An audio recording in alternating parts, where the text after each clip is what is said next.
Hello everyone, कैसे हैं आप सभी लोग। आई होप आप सभी लोग एकदम बढ़िया होंगे, अपनी अपनी तैयारियों में व्यस्त होंगे, स्वस्थ होंगे। और देखो भाई, एमपीपीएससी ने बैक टू बैक जो एग्जाम लेने का ठाना है और साथ ही साथ रिजल्ट भी अब एमपीपीएससी जारी कर रहा है। आपको पता होगा कि अभी 2019 का जो फाइनल रिजल्ट है फाइनली आयोग ने घोषित कर दिया है। मुझे अभी तक याद है कि 12 जनवरी 2020 को प्रीलिम्स एग्जाम हुआ था 2019 का, यानी कि कोविड जब आया था, कोविड के मतलब लॉकडाउन के फर्स्ट लॉकडाउन के पहले ही प्रीलिम्स एग्जाम हो चुका था। सोचो 20 यानी 12 जनवरी 2020 को जिन स्टूडेंट्स ने एग्जाम दिया होगा, फिर वो इंटरव्यू तक पहुंचे होंगे। सोचो मतलब उनका कहते हैं ना कि इंतजार करने की एक सीमा होती है। तो एमपीपीएससी में पेशेंस बहुत ज्यादा जरूरी है और ये हमें दिखता है भाई। एमपीपीएससी 2019 के जितने भी एस्पिरेंट जो भी कैंडिडेट सेलेक्ट हुए हैं उनके अंदर, और सबसे पहले तो उन सभी कैंडिडेट को हार्दिक हार्दिक शुभकामनाएं, हार्दिक बधाइयां। और बिल्कुल आप में से जो भी नए बच्चे हैं या जो 22 का मेंस देने जा रहे हैं, 23 का मेंस देने जा रहे हैं या 24 को टारगेट कर रहे हैं, भाई आप लोग भी खूब पढ़िए, खूब मन लगा करके पढ़िए, ताकि आपका भी जो नाम है वो उस पीडीएफ में, जो फाइनल पीडीएफ रिलीज करता है एमपीपीएससी, उस पीडीएफ में मैं आपका भी नाम देखना चाहती हूँ। चलिए, तो इसी के साथ आज के सेशन की शुरुआत करते हैं। और जैसा कि हमने आपसे किया था वादा कि मेंस का, प्रीलिम्स तो हमने कई बार पढ़ाया, कई बार हमने डिस्कशन किया है, लेकिन मेंस की जो सिलेबस है, मेंस का हमारा जो सिलेबस है ना, उससे कहीं ना कहीं बहुत सारे बच्चे उससे परिचित नहीं होते हैं। हमें क्या करना है, कैसे करना है। अगर कोई गाइडेंस है आपके पास तब तो बहुत बढ़िया बात है। गाइडेंस नहीं है जिन बच्चों के पास, उनके अंदर बहुत ज्यादा कंफ्यूजन रहता है कि क्या करना है, क्या नहीं करना है, कहां से पढ़ना है, कैसे पढ़ना है ना। तो वो सारी चीजें आज हम आपके साथ डिस्कस करने वाले हैं। और आज के सेशन में हम बात करेंगे पेपर नंबर 1 पे। आज हम फर्स्ट पेपर पे चर्चा करेंगे, फर्स्ट पेपर पे चर्चा करेंगे। और जब हम बात करते हैं फर्स्ट पेपर की, तो फर्स्ट पेपर में हमें 2 पार्ट देखने के लिए मिलते हैं। जो फर्स्ट पेपर होता है वो होता है आपका 300 यानी 300 नंबर का। 300 नंबर के लिए आपको फर्स्ट पेपर पढ़ना है। इसमें आपको 2 खंड मिलेंगे, खंड आ, खंड बा, पार्ट ए और part B. Part A 150 number का और पार्ट बी भी 150 नंबर का पूछा जाता है। अगर हम पार्ट ए की बात करें तो पार्ट ए के अंदर आपको हिस्ट्री मिलेगी, इंडियन हिस्ट्री प्लस एमपी की हिस्ट्री और एमपी का कल्चर मिलेगा। अभी मैं आपको एक एक करके सारा सिलेबस समझाऊंगी। जो सेकंड पार्ट है, सेकंड पार्ट में आपको ज्योग्राफी मिलेगी। ज्योग्राफी, वर्ल्ड ज्योग्राफी भी पढ़नी है, इंडियन ज्योग्राफी भी पढ़नी है। आपको सिलेबस यहाँ पर जो है, जो भी आपके अंदर कंफ्यूजन है ज्योग्राफी को लेके या हिस्ट्री को लेके, वो सारा क्लियर हो जाएगा। तो वर्ल्ड ज्योग्राफी भी पढ़नी है, इंडियन ज्योग्राफी भी पढ़नी है, एमपी की ज्योग्राफी भी पढ़नी है, प्लस आपको यहाँ पर वाटर एंड डिजास्टर मैनेजमेंट, जल एवं आपदा प्रबंधन का भी टॉपिक पढ़ना है। और एक और यूनिट रखी गई है जिसका नाम है भूगोल की आधुनिक तकनीक। ठीक है, मेरे हिसाब से ये जो पार्ट है सेकेंड पार्ट का, यूनिट नंबर 5 में आप देखोगे तो आपको मिलेगा भूगोल की आधुनिक तकनीक। तो मेरे हिसाब से थर्ड पेपर आप जब पढ़ोगे तो ये कंप्लीट होता हुआ आपको नजर आएगा। ठीक है, बाकी बहुत सारे बच्चे अलग से यहाँ पर भी पढ़ लेते हैं, जहां पर भी आपको पढ़ना है कोई इशू नहीं है। क्योंकि देखो, जैसे यहाँ पर हम बात करें, थर्ड पेपर में एक यूनिट नंबर 10 रखा गया, तो जब आप ज्योग्राफी को कंप्लीट करोगे तो जियोलॉजी भी कंप्लीट हो ही जाएगी। ठीक है, यानी भूगर्भ शास्त्र जो थर्ड पेपर में है वो हो जाएगा। बाकी एक एक करके आज आप फर्स्ट पेपर को देखो। फर्स्ट पेपर को हम एक तरह से डिकोड करने वाले हैं, फिर आप सेकेंड पेपर देखोगे, थर्ड पेपर, और 1 बाय 1 हम पूरे जो 6 पेपर है मेंस के उसका हम डिस्कशन करेंगे। तो यहां पर देखो, जो पहला खंड है, पहले खंड में 150 यानी पहले पार्ट को आपको 150 नंबर के लिए पढ़ना है। ये बात आपको समझ में आ गई होगी। और इसमें आपको हिस्ट्री पढ़ना है। बेसिकली आपको इसके अंदर टोटल 5 यूनिट मिलेंगी, टोटल 5 यूनिट, और हर एक यूनिट से आपको पता है 30 नंबर के क्वेश्चन आते हैं। मुझे ऐसा लगता है कि अब तो आज के टाइम पर हर एक स्टूडेंट को ये मालूम होगा कि कितने क्वेश्चन कितने नंबर के आते हैं, कहां से कितने नंबर के क्वेश्चंस, या किस पेपर, कौन सा पेपर कितने नंबर का है। शुरुआत के जो आपके तीन चार पेपर है वो 300 नंबर के हैं, फिर 200, फिर 100, इस तरह से। तो मुझे ज्यादा डिटेल जाने की जरूरत नहीं है, मुझे ऐसा लगता है, क्योंकि आपको मालूम है तो क्यों अपन यहाँ पर टाइम वेस्ट करें। जो इंपॉर्टेंट चर्चाएं हैं हमें उसे ही यहाँ पर करना है। अब यहाँ पर जो आपकी फर्स्ट यूनिट है, फर्स्ट यूनिट में एंशियंट हिस्ट्री के बारे में आपको पढ़ना है।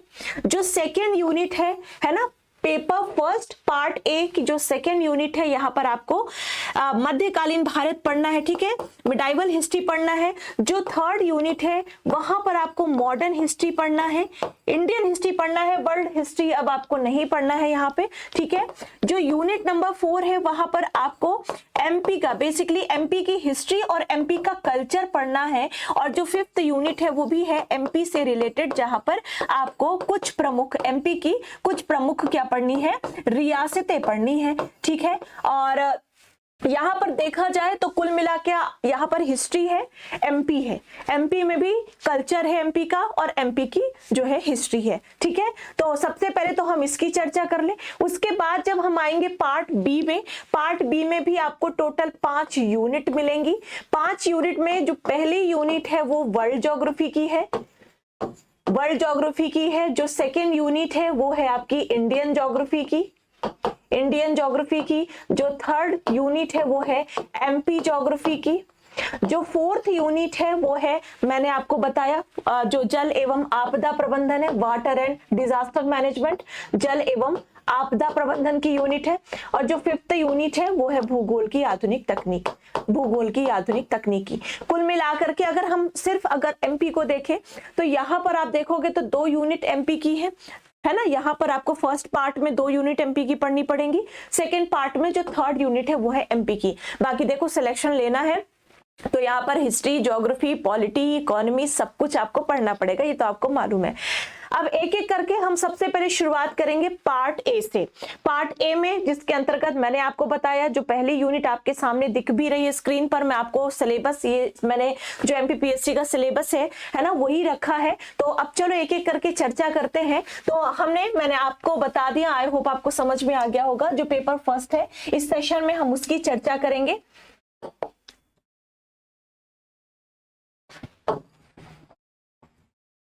पेपर फर्स्ट की चर्चा करेंगे, और पेपर फर्स्ट में भी सबसे पहले हम जो उसका खंड आ है, जो पार्ट ए है, उसकी हम चर्चा करेंगे, जहां पर बेसिकली हमें पढ़ना क्या है, तो हमें यहाँ पर पढ़ना है हिस्ट्री, इंडियन हिस्ट्री और एमपी की हिस्ट्री।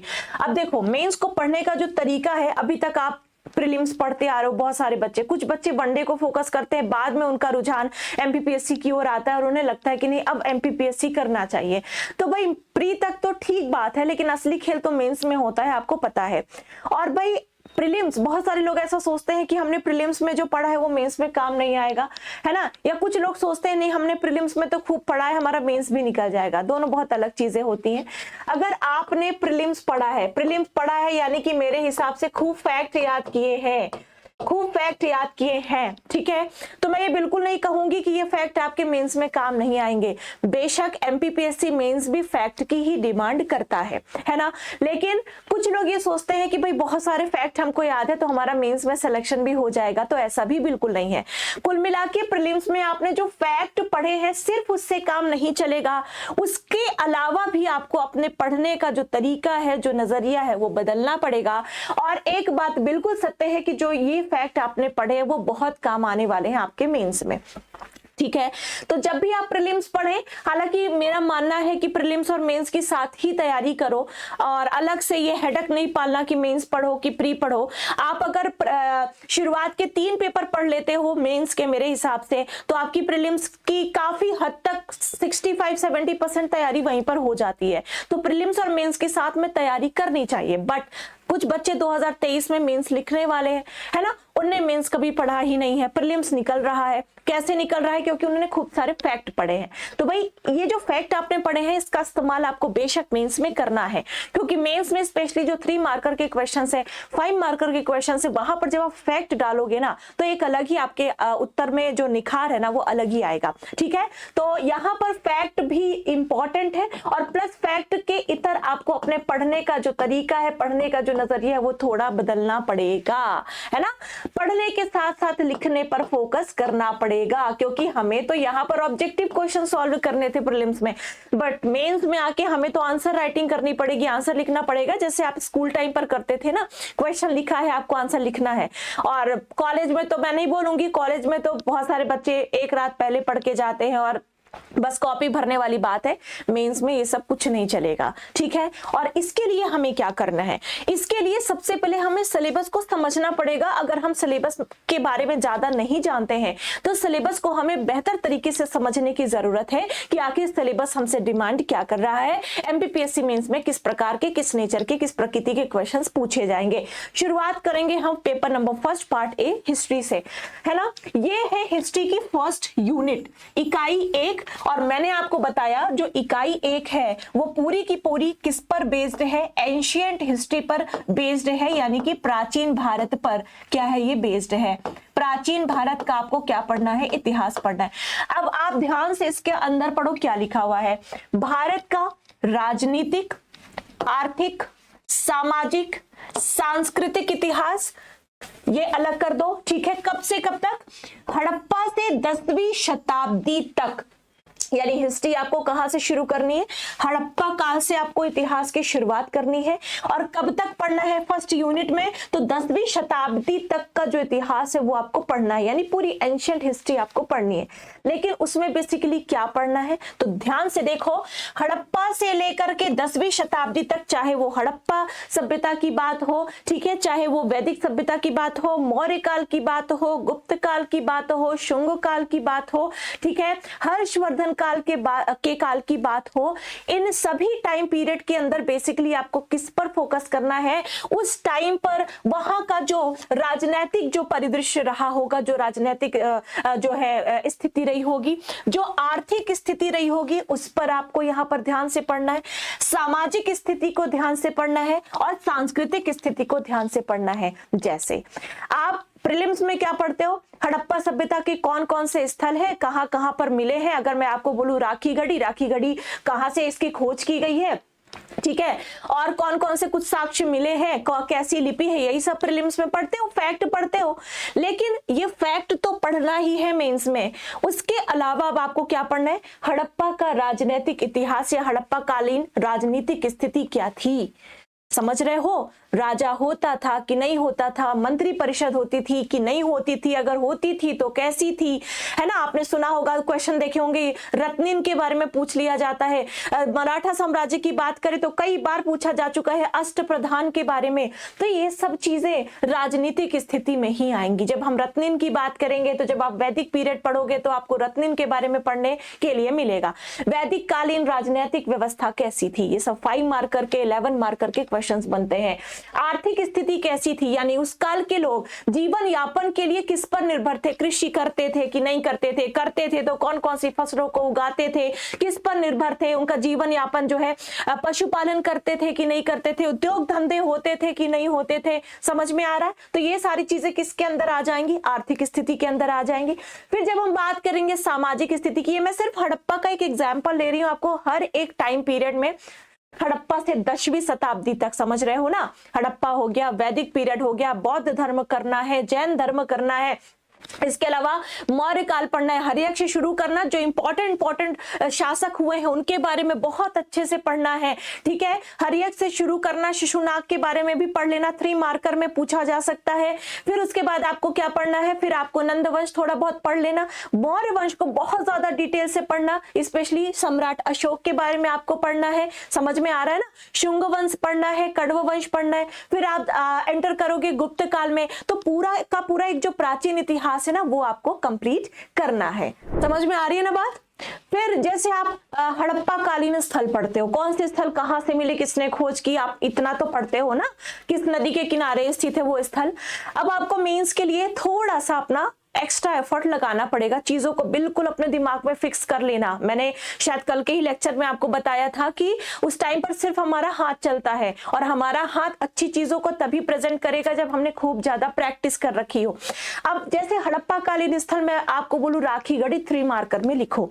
3 मार्कर में राखी गढ़ी के बारे में क्या क्या लिखोगे, क्या लिखोगे, कहां से ये स्थल मिला है, वर्तमान में कहां पर स्थित है, किसने इसकी खोज की है, अगर कब खोज की है याद है तो बहुत ही अच्छी बात है ना। या ये किस नदी के तट पर मिला है, किस नदी के तट पर स्थित था, कौन कौन से यहाँ पर साक्ष्य मिले हैं, एविडेंस मिले हैं। और साइड में अगर हो सके तो छोटा सा मैप बना दो, है ना, वो सिंधु घाटी सभ्यता, क्योंकि उसी काल का स्थल है, वहीं कहीं होगा, गुजरात में है तो गुजरात में, हरियाणा है तो हरियाणा में, और लोकेट कर दो और वहां पर बता दो कि भाई ये स्थल है। क्योंकि 3 मार्कर में आपके पास मैक्सिमम, अभी मैं 1-2 क्वेश्चन आपको लिख के भी बताऊंगी, आपके पास कितनी लाइन है, ये 3 लाइन है 3 मार्कर के लिए। अगला क्वेश्चन जस्ट यहां से स्टार्ट हो जाता है, ठीक है। तो यहां पर आपने क्या लिख दिया, यहाँ पर आपने खोज किसने की वो बता दिया, वर्तमान स्थिति बता दी, ठीक है, वर्तमान स्थिति बता दी, खोज बता दिया, ब्रैकेट में कब खोजा गया ये बता दिया, किस नदी के तट पर है कॉमा करके वो बता दिया।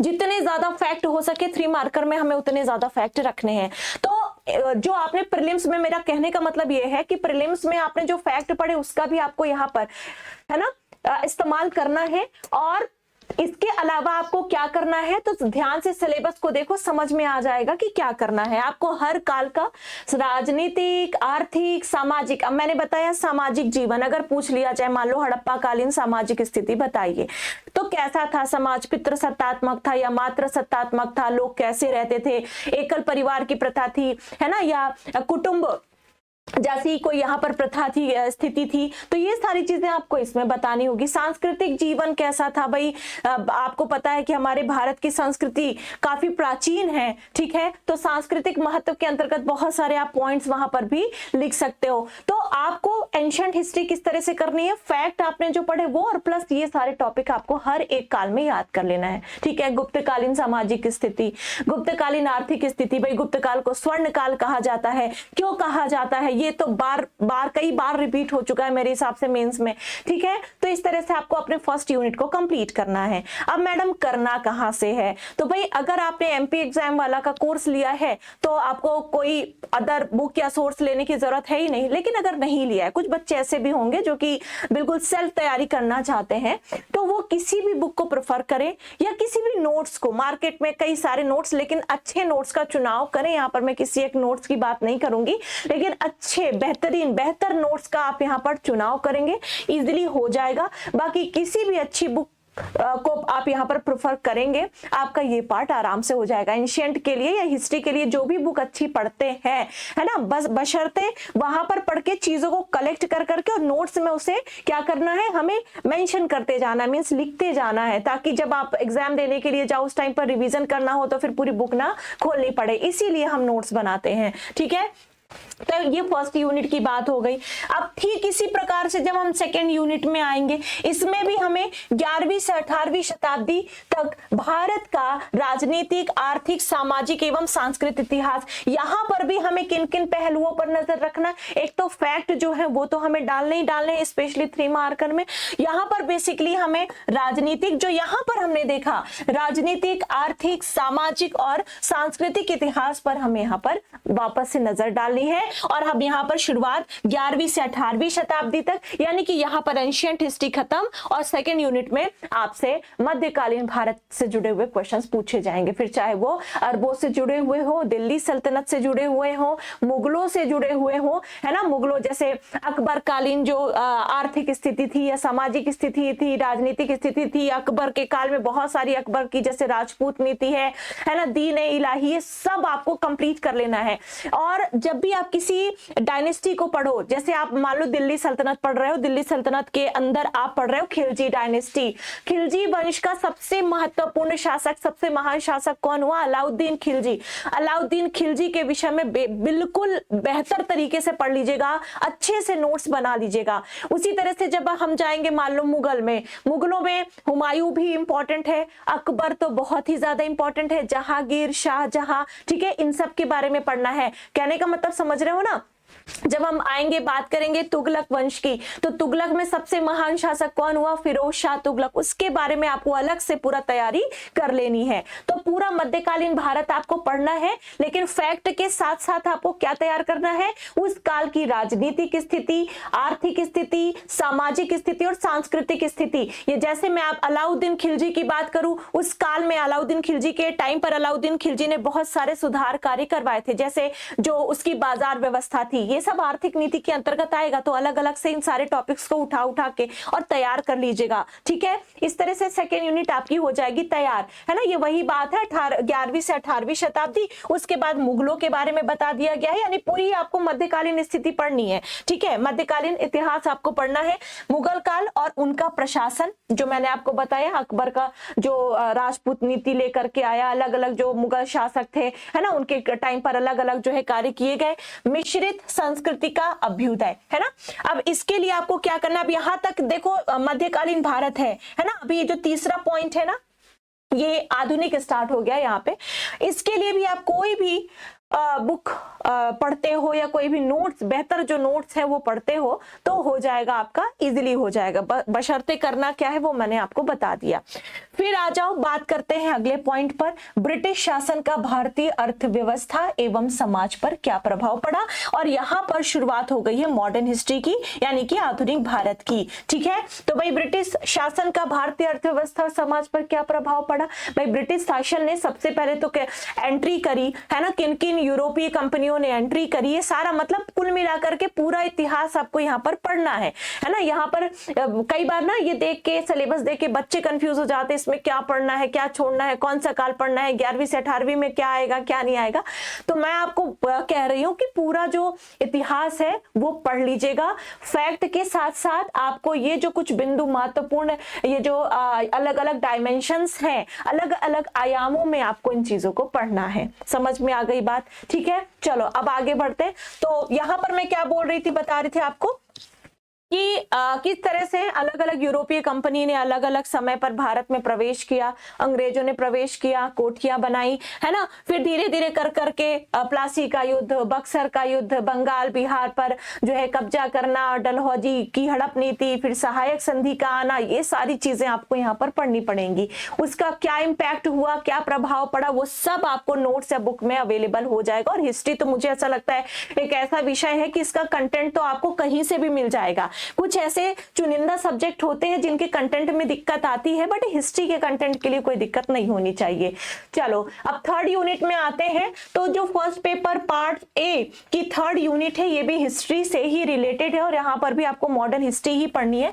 देखो पढ़ना क्या है, ब्रिटिश उपनिवेश के प्रति भारतीयों की प्रतिक्रिया। इसके पहले ब्रिटिश ने यानी अंग्रेजों ने भारतीयों का खूब एक्सप्लॉयटेशन किया, खूब शोषण किया। अब एक एक करके जो हम भारतीय हैं वो भी तो प्रतिक्रिया करेंगे ना। तो आपको पता है कि भाई अलग अलग समय पर अलग अलग हमने क्या किए, विद्रोह किए। फिर चाहे वो 1857 की क्रांति की बात हो या कुछ प्रमुख कृषक और आदिवासी विद्रोह, है ना, संथाल विद्रोह हुआ, आपका मुंडा जो है विद्रोह हुआ। और यहाँ से तो कई सारे क्वेश्चंस लगभग हर साल बनते हैं, मतलब हर साल ही एक दो क्वेश्चंस बनते हैं। 3 मार्कर में भी आते हैं, 5 मार्कर में भी आते हैं। तो बेसिकली आपको क्या पढ़ना है भाई, किसानों ने कौन कौन से विद्रोह किए अंग्रेजों के विरुद्ध, आदिवासियों ने कौन कौन से विद्रोह किए हैं अंग्रेजों के विरुद्ध। उसके अलावा बाद में हुआ 1857 में हुआ हमारे यहाँ एक रिवॉल्ट, प्रथम स्वतंत्रता संग्राम के नाम से जानते हैं, ये तैयार करना है ना। किसने कहां से नेतृत्व संभाला, जो प्रमुख व्यक्तित्व है, जैसे कुंवर सिंह जी के बारे में पूछा जा चुका है ना, रानी लक्ष्मीबाई हो, तात्या टोपे हो, सभी के बारे में कम से कम 5 मार्कर के हिसाब से आपको तैयार कर ही लेना है। 5 मार्कर और 3 मार्कर, है ना, यहां से ही आ सकते हैं। बाकी अगर 11 मार्कर में आएगा तो पूरा 1857 का स्वतंत्रता संग्राम आएगा, है ना। अब इसके तात्कालिक कारण क्या रहे, आर्थिक कारण क्या रहे, सामाजिक कारण क्या रहे, ये सारी चीजें आपको यहाँ पर करनी होंगी। उसके बाद आते हैं भारतीय पुनर्जागरण में, है ना। इसके अंतर्गत चाहे राजा राम मोहन राय की बात हो, चाहे स्वामी दयानंद सरस्वती की बात हो, ये सारे जो हमारे कह सकते हैं कि प्रमुख व्यक्तित्व हैं हमारे भारत के, जिन्होंने हमारे भारत में पुनर्जागरण का काम किया है। यहाँ पर उस टॉपिक को हमें कंप्लीट करना है, याद रखिएगा। चाहे वो आपका ब्रह्म समाज हो, आर्य समाज हो, है ना, ये सारी चीजें आपको यहाँ पर कंप्लीट करनी है। फिर हम आ जाएंगे राष्ट्रीय आंदोलन में, है ना, यानी कि जब हमारे यहाँ 1885 में कांग्रेस की स्थापना होती है और उसके बाद से जो है बंगाल का विभाजन, है ना, फिर सूरत फूट होती है, गांधी जी का जो है भारत में आगमन होता है, फिर गांधी जी के टाइम के बहुत सारे आपको यहाँ पर सत्याग्रह आंदोलन, चाहे सविनय अवज्ञा आंदोलन हो, चाहे भारत छोड़ो आंदोलन हो, सारे आंदोलन आपको यहाँ पर कंप्लीट करने हैं और हमें स्वतंत्र करा करके अपने भारत को यहाँ पर छोड़ना है। यानी 1947 तक का पूरा जो इतिहास है भारत का वो आपको करना पड़ेगा। थोड़ा समय लगता है बट हिस्ट्री मैंने आपको बताया कि इसका कंटेंट आपको इजीली हर जगह अवेलेबल हो जाएगा, बशर्ते जो आपने पढ़ा है उससे आप प्रेजेंट करना सीख जाओ, है ना। पढ़ना तो इंपॉर्टेंट है ही, कंटेंट तो आपके पास होना ही चाहिए, प्लस उस कंटेंट को आप कैसे प्रेजेंट करते हो ये भी सबसे ज्यादा महत्वपूर्ण बात हो जाती है। फिर उसके बाद 1947 की बात हो गई, ठीक है। फिर उसके बाद देखो हमारा भारतीय संविधान बनेगा, गणतंत्र के रूप में भारत का उदय होगा, राज्यों का पुनर्गठन होगा, अलग अलग कमेटी बनेंगी, जैसे एक कमेटी बनी राज्य पुनर्गठन आयोग जिसे हम फजल अली आयोग बोलते हैं। फजल अली आयोग 3 मेंबर्स थे, फजल अली, हृदयनाथ कुंजरू के, एम पणिक्कर, और 2021 के मेंस एग्जाम में 3 मार्कर में आई थिंक हृदयनाथ कुंजरू के बारे में पूछा गया था। याद रखिएगा सिलेबस से इतर कुछ भी नहीं आता है। ये बात अलग है कि कुछ क्वेश्चन ऐसे आ जाए जो कि बहुत अंदर से इसी टॉपिक के थोड़ा अंदर से पूछ लिए जाएं, लेकिन सिलेबस से इतर, है ना, क्योंकि ऑलरेडी इतना बड़ा सिलेबस है, बहुत सारे क्वेश्चंस बन सकते हैं, तो सिलेबस से इतर एक क्वेश्चन आपको देखने के लिए एग्जाम में नहीं मिलेगा। राज्यों के पुनर्गठन के बाद जब आप राज्यों के पुनर्गठन की बात करोगे तो उसी बीच मध्य प्रदेश के गठन की बात आ जाएगी। मध्य प्रदेश की शुरुआत हो चुकी है यूनिट नंबर 3 से ही, और यहां पर अब आपको डिटेल में मध्य प्रदेश का गठन पढ़ना है कि आखिरकार कैसे मध्य प्रदेश का गठन हुआ। क्वेश्चन कैसे आते हैं, जैसे आ चुका है एक मध्य भारत के गठन को समझाइए 5 मार्कर में, 11 मार्कर में आ जाए, हालांकि 11 मार्कर के लिए और भी यहाँ पर बहुत सारे क्वेश्चंस बन सकते हैं, है ना। 11 मार्कर में जैसे अगर मध्य प्रदेश का गठन आ गया तो पूरा पूछा जाएगा मध्य प्रदेश के गठन को समझाइए। बहुत आराम से 200 शब्दों में मध्य प्रदेश के गठन को समझाया जा सकता है। उसके बाद स्वतंत्रता प्राप्ति के बाद मध्य प्रदेश के अलावा भारत में कौन कौन सी महत्वपूर्ण घटनाएं हुई, कौन कौन सी घटनाक्रम हुए, हमें वो भी यहाँ पर देखना है। तो समझ में आ गया।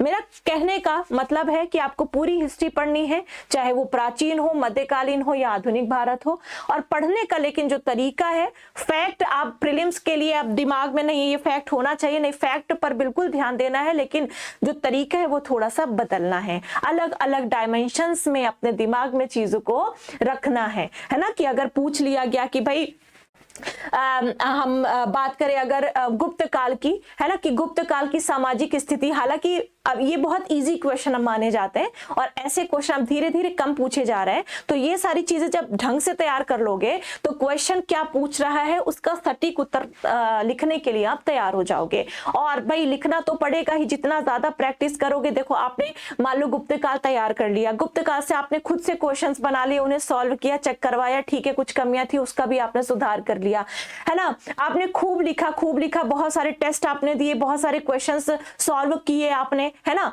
और इसी बीच जब आप मेंस के लिए जाओगे, कोई भी क्वेश्चन आ जाए, आपको तरीका पता है ना, आपको तरीका पता है कि कैसे हैंडल करना है, कैसे चीजों को हमें प्रेजेंट करना है, कैसे लिखना है, क्योंकि उसके बारे में आता तो आपको सब है, लेकिन कुछ अलग से चीजें पूछ ली गई, वो मैं आपको किसी अलग सेशन में बताऊंगी, क्योंकि हर एक यहाँ पर हम चूंकि सिलेबस का डिस्कशन कर रहे हैं, अगर मैं वो चीज बताने लग गई तो थोड़ा सा यहाँ पर प्रॉब्लम आएगी, वीडियो ज्यादा लंबा खींच जाएगा बस इस वजह से, ठीक है।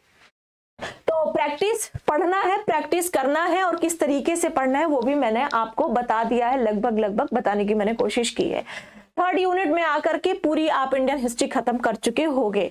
जब हम बात करेंगे 4th यूनिट की, तो 4th यूनिट में मध्य प्रदेश की शुरुआत हो जाएगी। 3rd में ही हालांकि शुरुआत हमने कर दी है मध्य प्रदेश सामान्य ज्ञान की, मध्य प्रदेश का गठन हमने पढ़ा है। उसके बाद जब 4th यूनिट की बात करेंगे तो मध्य प्रदेश में स्वतंत्रता आंदोलन पढ़ना है।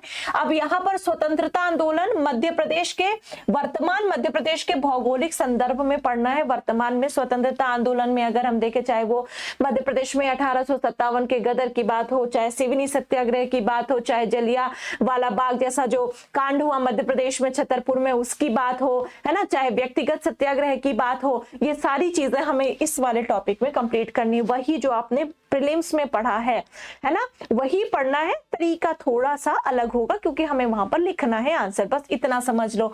उसके बाद यहाँ पर अब आपको कल्चर पढ़ना है मध्य प्रदेश का।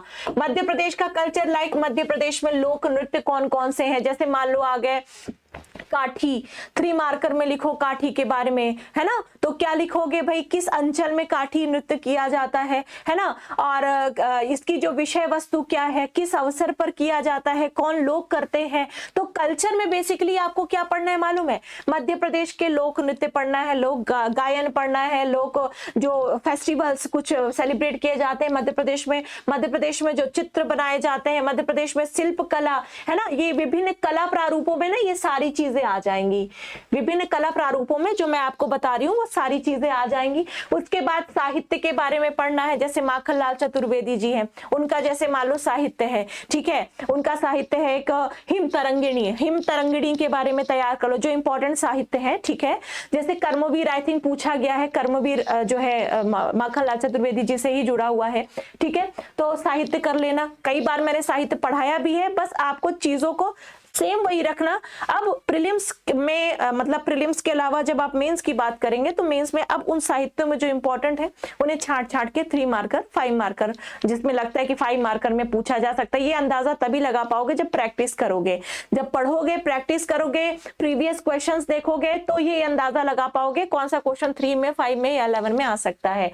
मेरे हिसाब से 3 मार्कर में अगर ज्यादा फोकस करोगे तो बहुत ज्यादा स्कोरिंग है ना, और डायरेक्ट फैक्चुअल क्वेश्चन ही पूछे जाते हैं, ज्यादातर फैक्चुअल क्वेश्चन ही आते हैं, और सबसे ज्यादा मुझे इजी लगता है 11 मार्कर, ठीक है। हाँ, ये बात अलग है कि अब एमपीपीएससी कुछ ऐसे क्वेश्चंस 11 मार्कर या 5 मार्कर में पूछ लेता है जिसे बच्चों ने शायद 3 मार्कर के हिसाब से तैयार किया होगा, तो ये बात अलग है। ये वही है, लिखते लिखते आप सीखोगे कि आखिर आपको क्या चीजें वहां पर लिखनी है, क्या नहीं लिखनी है। फिर ये मध्य प्रदेश के जो प्रमुख पर्व है, जैसे भगोरिया है, काफी ट्रेंड में चल रहा है ना, भगोरिया के बारे में 5 मार्कर में आराम से तैयार किया जा सकता है। उसके बाद वास्तुकला के प्रमुख पक्ष, ठीक है।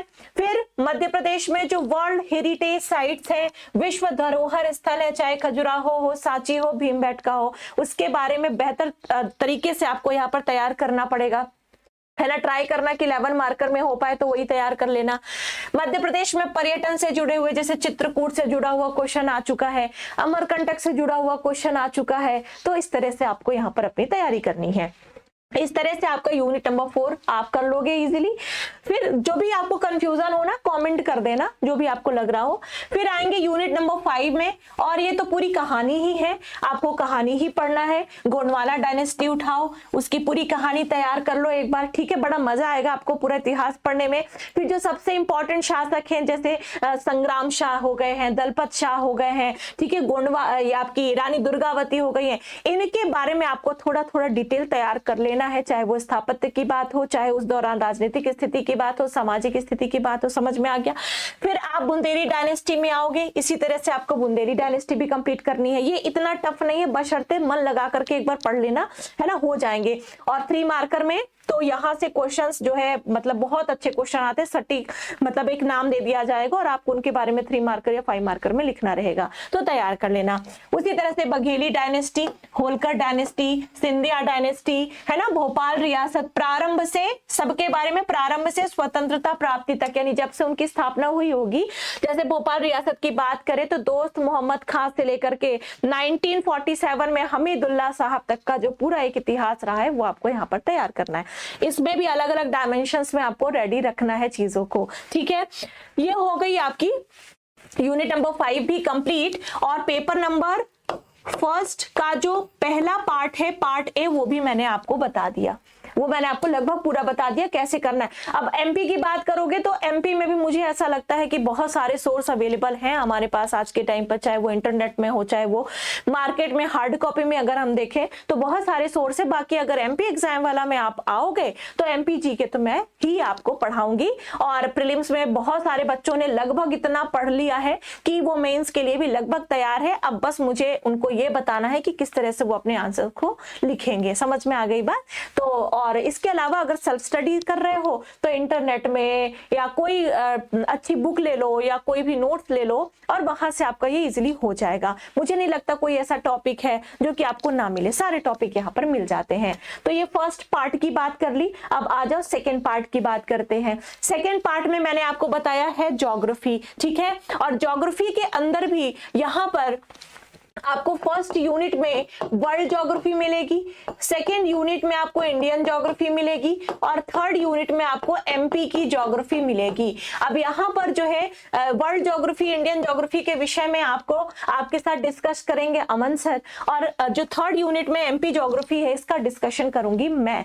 अब ये जो देखो ज्योग्राफी वाला पार्ट है ना, मुझे ऐसा लगता है कि बहुत इजी ही कहूंगी मैं इसे, क्योंकि प्रीलिम्स में लगभग सब कुछ पढ़ा है आपने। ये बताओ मध्य प्रदेश का जो भू आकारी की प्रदेश है वो नहीं पढ़ा, मालवा पठार नर्मदा घाटी सतपुड़ा पर्वतीय प्रदेश या रीवा पन्ना पठार नहीं पढ़ा? पढ़ा है ना, वही तो ये यहाँ पे काम आएगा, वही तो यहाँ पे पढ़ना है।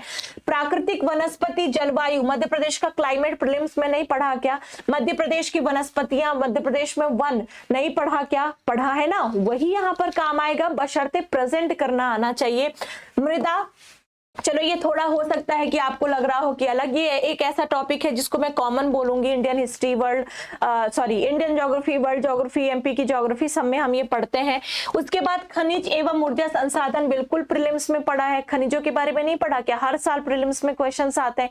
ऊर्जा संसाधनों के बारे में नहीं पढ़ा क्या? कोयले के बारे में नहीं पढ़ा क्या? कोयला जो ताप विद्युत गृह स्थापित किए जाते हैं उनके बारे में नहीं पढ़ा क्या? पढ़ा है ना, वही हमें यहाँ पर पढ़ना है। जैसे मान लो अगर पूछा गया विंध्याचल ताप विद्युत गृह, है ना, 3 मार्कर 5 मार्कर दोनों में आराम से लिखा जा सकता है और बिल्कुल आता भी है। फिर उसके बाद देखो प्रमुख उद्योग, बिल्कुल आपने ये प्रीलिम्स में पढ़ा है। वन आधारित हो गए, कृषि आधारित हो गए, खनिज आधारित उद्योग हो गए, मैंने खूब पढ़ाया है, वही आपको यहाँ पर कंप्लीट करना है। राज्य की प्रमुख जनजातियां प्रीलिम्स में खूब रटी है आपने, भील हो, गोंड हो, कोरकू हो, भारिया हो, है ना, बैगा हो, सहरिया हो, खूब पढ़ा है आपने। लेकिन यहाँ पर हमें ध्यान विशेष तौर पर रखना है कि जो 3 सबसे पिछड़ी आपदाग्रस्त जनजातियां हैं, है ना, उनके बारे में पढ़नी तो पूरी जनजातियां हैं, ध्यान रखो यहाँ पर, लेकिन आपदाग्रस्त जनजातियों के विशिष्ट संदर्भ में हमें, यानी बैगा, भारिया, सहरिया, इनके बारे में हमें बहुत अच्छे से अपने अपने आंसर्स को तैयार कर लेना है। तो ज्योग्राफी तो ये मेरा एक फेवरेट सब्जेक्ट भी है और मैंने खूब बार आप लोगों को पढ़ाया भी है, तो इसके लिए मुझे लगता है कि आप लोगों को हर जगह से कंटेंट मिल जाएगा, बस लिखना आना चाहिए। जैसे मध्य प्रदेश में वनों के प्रकार बताइए, तो प्रीलिम्स में तो आपने पढ़ा है, ठीक है। अब वनों के प्रकार पूछा गया है, मान के चलो 5 मार्कर में आ गया, ठीक है, या मध्य प्रदेश में क्योंकि सबसे ज्यादा वन है, बिल्कुल 11 मार्कर में भी आ सकता है ना। तो सबसे पहले आपने क्या डाल दिया, फैक्ट ही डाल दिया कि भाई मध्य प्रदेश में सबसे सर्वाधिक वनों वाला राज्य है। और जो लेटेस्ट वन रिपोर्ट आई है, वन रिपोर्ट याद रखिएगा, मेंस में जो प्रमुख रिपोर्ट आती है, जो भी आर्थिक सर्वेक्षण है, जो भी सर्वे होता है, उससे आपको जो डेटा मिलता है, अगर उन डेटा को, है ना, आप रखेंगे अपने आंसर में ना, तो बहुत अच्छा इंप्रेशन जाता है इससे। तो जैसे वनों के बारे में पूछ लिया, तो जो वन सर्वेक्षण रिपोर्ट आती है ना, हमारे हर 2 साल में जो रिपोर्ट पेश की जाती है, उसके अनुसार मध्य प्रदेश में वनों का कितना प्रतिशत है, वनों का कितना क्षेत्रफल है, और वनों के मामले में मध्य प्रदेश का कौन सा स्थान है, यही तो आपका इंट्रोडक्शन बन गया, ठीक है। और पहली ही लाइन पढ़ के और एग्जामिनर कॉपी चेक करने वाले जो भी टीचर प्रोफेसर होंगे वो बहुत खुश हो जाएंगे, ठीक है। और उसके बाद आपने वनों के प्रकार बता दिया कि भाई मध्य प्रदेश में इस आधार पर वनों के इतने प्रकार, अगर 11 मार्कर में आया है तो इस आधार पर मध्य प्रदेश के इतने प्रकार, प्रजाति के आधार पर इतने प्रकार, है ना, सागौन वन सबसे ज्यादा है, उसका प्रतिशत बता दिया, इस तरह से आपका आंसर कंप्लीट हो जाएगा। तो प्रीलिम्स में जो पढ़ा है काम वही आएगा, बस आपको थोड़ा सा अपना नजरिया यहाँ पर बदलना पड़ेगा, क्योंकि आपको यहाँ पर आंसर लिखना है। ठीक है, अब जैसे यहाँ पर आपदाग्रस्त जनजातियों के विशिष्ट संदर्भ में और पूछा ही जाता है, मान लो 11 मार्कर में आ गया, मध्य प्रदेश में आपदाग्रस्त जनजातियों का विवरण दीजिए, है ना। तो आप सबसे पहले क्या बता दोगे, इंट्रोडक्शन लिखोगे। इंट्रोडक्शन में बिल्कुल आप जो परसेंटेज याद है तो वो बता दीजिए, जनसंख्या याद है तो वो बता दीजिए। भाई जनजातियों के मामले में भी मध्य प्रदेश का पहला स्थान है ना, तो भारत में पहला स्थान रखता है, इतने इतने प्रतिशत मध्य प्रदेश में जनजातियां हैं, इतनी इतनी मध्य प्रदेश की जनसंख्या है, सबसे बड़ी जनजाति ये है ना, समूह के रूप में सबसे बड़ी जनजाति ये है। मध्य प्रदेश में विशेष पिछड़ी जनजातियों का विवरण इस प्रकार है ना। आपने विवरण दे दिया, बैगा का दे दिया, अब बैगा लिखा, ठीक है, तो किन किन क्षेत्रों में बैगा जनजाति निवास करती है और क्या क्या इनके प्रमुख त्योहार होते हैं, क्या क्या इनका जो है किस प्रकार की कृषि करते हैं, कौन कौन से जो है इनके फेमस डांस है, कौन कौन सी योजनाएं सरकार चला रही है, वो सारी चीजें बैगा में कर दिया। फिर सेकंड नंबर डाला भारिया, इस तरह से सारी इंफॉर्मेशन भारिया में, फिर आपने सहरिया में दे दी। और याद रखिएगा ज्योग्राफी में ये अगर आपको लगता है कि हाँ हम यहाँ पर मैप बना सकते हैं तो बिल्कुल मैप जरूर बना देना। आप जैसे जनजातियों वाला ही क्वेश्चन है, 3 सबसे पिछड़ी जनजातियां मध्य प्रदेश की आपको बतानी थी 11 मार्कर में, तो आपने एक साइड तो जो आंसर मैं बता रही हूँ वो तो देना ही देना है, और साइड में यानी राइट हैंड साइड में आपने एक बॉक्स के अंदर मध्य प्रदेश का सुंदर सा एक मैप बना दिया। मैप की भी प्रैक्टिस कर लेना, ठीक है। और यहाँ पर बता दिया कि भाई ये बैगा का क्षेत्र ये है, भारिया का क्षेत्र ये छिंदवाड़ा वाला है, और सहरिया का क्षेत्र ये है, ठीक है। और लिख दिया ये सहरिया, ये बैगा, ये भारिया, और यहाँ पर बना दिया ये चित्र, ठीक है, मध्य प्रदेश की विशेष पिछड़ी जनजातियों का। तो भाई एग्जामिनर को ये भी पता हो जाएगा कि अच्छा बच्चे को पता है कहाँ कहाँ पर लोकेटेड है, तो लिखा तो है ही बच्चे ने, साथ ही साथ मैप में भी बना के हमें बता दिया है। और फिर लास्ट में आप निष्कर्ष लिख दोगे, जो भी लिखते लिखते इंट्रोडक्शन बनाना, निष्कर्ष बनाना आप सीख जाओगे, ठीक है। तो ये सब लिखते ही लिखते आएगा, करना कैसे वो मैंने आपको बता दिया। तो ज्योग्राफी में जो एमपी की ज्योग्राफी है आपको किस तरीके से करनी है, हमारे साथ जुड़ोगे तो बिल्कुल हम बताएंगे, नहीं भी जुड़ोगे तो भी हम बताएंगे। समय समय पर ऐसे वीडियोस हम लाते रहेंगे आपके सामने। अब बहुत सारे बच्चों को ये कंफ्यूजन होता है कि मैम एक बार आंसर कोई सा लिख के बता दो तो हमें समझ में आ जाए। तो चलो मैं एक हिस्ट्री का क्वेश्चन लूंगी और मैं एक ज्योग्राफी का क्वेश्चन ले लूंगी, ठीक है।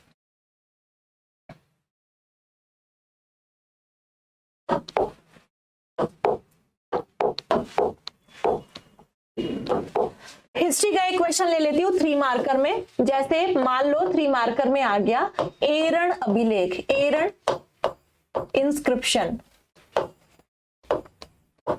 एरण अभिलेख।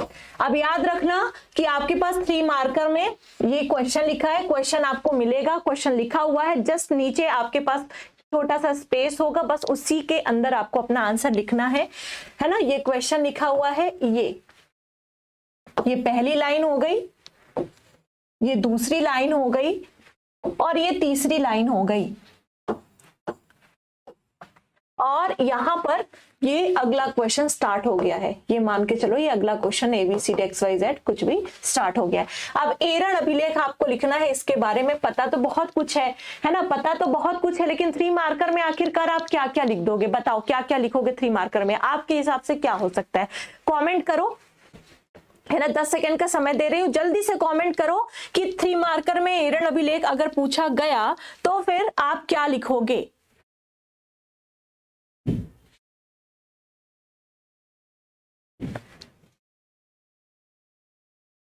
अब देखो यहां पर एरण नहीं पूछा गया, अगर अकेला एरण पूछा गया होता तो आप बेशक बताते कि किस काल का ये स्थल है। जैसे जब हम एमपी पढ़ते हैं तो एमपी के इतिहास में हम एरण के बारे में पढ़ते हैं, ठीक है। तो ये आपके जब हमें कोई लिखित साक्ष्य मिला ही नहीं था उस टाइम का ये स्थल है, लेकिन पूछा गया है एरण अभिलेख, केवल एरण नहीं है, तो हमें एग्जैक्ट एरण अभिलेख की बात करनी है। तो सबसे पहले हम क्या बताएंगे, ये एरण अभिलेख हमें देखो सबसे पहले सबसे इंपॉर्टेंट इंफॉर्मेशन देनी होती है। यहाँ पर 3 मार्कर में जरूरी नहीं है कि केवल 3 फैक्ट ही लिखे जाएं, जो भी आपको जितने फैक्ट याद आ रहे हो आप कॉमा करके ब्रैकेट में, है ना, अलग अलग फैक्ट लिख सकते हो, लेकिन सबसे इंपॉर्टेंट जानकारी हमें सबसे पहले देनी होती है। अब जैसे एरन अभिलेख हमें मिला कहां से है, इसकी प्राप्ति कहां से हुई है ना, तो हम क्या लिखेंगे, अवस्थिति। अब देखो ये बोर्ड पर लिखना थोड़ा सा अलग हो जाता है, अवस्थिति, तो हम डैश करके लिखेंगे क्या, सागर। आपको पता है कि एरन अभिलेख की जो प्राप्ति है वो हमें कहां से हुई है, वो हमें हुई है सागर से, ठीक है। उसके बाद हमें ये भी पता है कि ये किस काल का अभिलेख है, तो ये है गुप्त काल का अभिलेख, गुप्त काल का अभिलेख, गुप्तकालीन अभिलेख, है ना।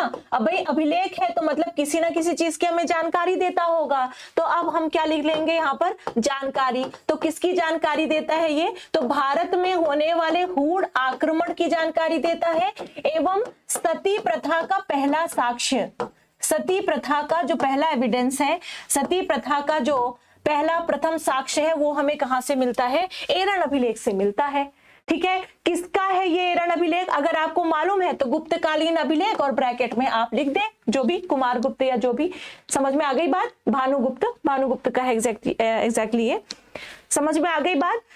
और भी कोई फैक्ट आपको याद आ रहा है ना, और भी कोई फैक्ट याद आ रहा है कि हम दे सकते हैं। अब यहाँ पर नीचे आपको लग रहा होगा कि मैम स्पेस ही नहीं है, तो बिल्कुल आप यहाँ पर कॉमा करके लिख दो, जितने ज्यादा इंफॉर्मेशन आप दे सकते हो, है ना, केवल फैक्ट, ऐसे फालतू के इंफॉर्मेशन नहीं, जो भी इंपॉर्टेंट फैक्ट अगर आपको लग रहा है तो आप बिल्कुल वो दे सकते हो। तो ये 3 मार्कर आपका जो क्वेश्चन है वो हो जाएगा आपका रेडी। फिर आ जाओ 5 मार्कर का एक क्वेश्चन लेते हैं।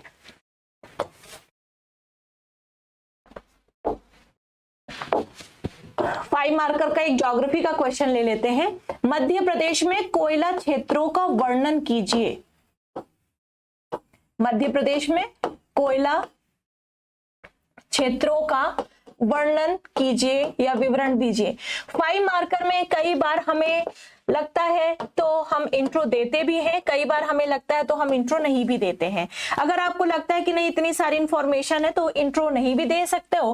बाकी जैसे कोयला क्षेत्र है, मध्य प्रदेश में कोयला के बारे में पूछा गया है, तो मेरे हिसाब से इसका एक अच्छा इंट्रो दिया जा सकता है ना। अब ये मान के चलो स्पेस है, बहुत सारी मार्केट में आपको जो कॉपी है ना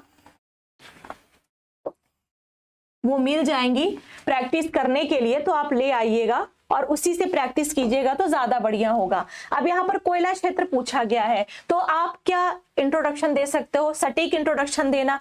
ये मत, अब कोयले के बारे में मत बता देना क्या है कोयला, कोयले के कितने प्रकार होते हैं। भाई मध्य प्रदेश में कोयला क्षेत्र पूछा गया है तो हम 1 से 1.5 लाइन में एक ऐसा इंट्रोडक्शन दे सकते हैं जहां पर हम ये बता सकते हैं कि आखिरकार मध्य प्रदेश का कोयले के मामले में कौन सा स्थान है और किस वर्ष में, है ना, किस वर्ष में, या जो भी जैसे आर्थिक सर्वेक्षण हुआ ना, आर्थिक सर्वेक्षण के ही तो अनुसार मध्य प्रदेश का कोयले के मामले में जो है पूरे भारत में 3रा स्थान है, ठीक है। तो हम क्या लिख सकते हैं, हम लिख सकते हैं कि वित्तीय वर्ष, हाँ हम लिख सकते हैं कि वित्तीय वर्ष 2021-22 के अनुसार मध्य प्रदेश का भारत में कोयले के मामले में 3रा स्थान है। अगर आपको भंडारण वगैरह कुछ याद है तो आप बिल्कुल वो भी लिख दे।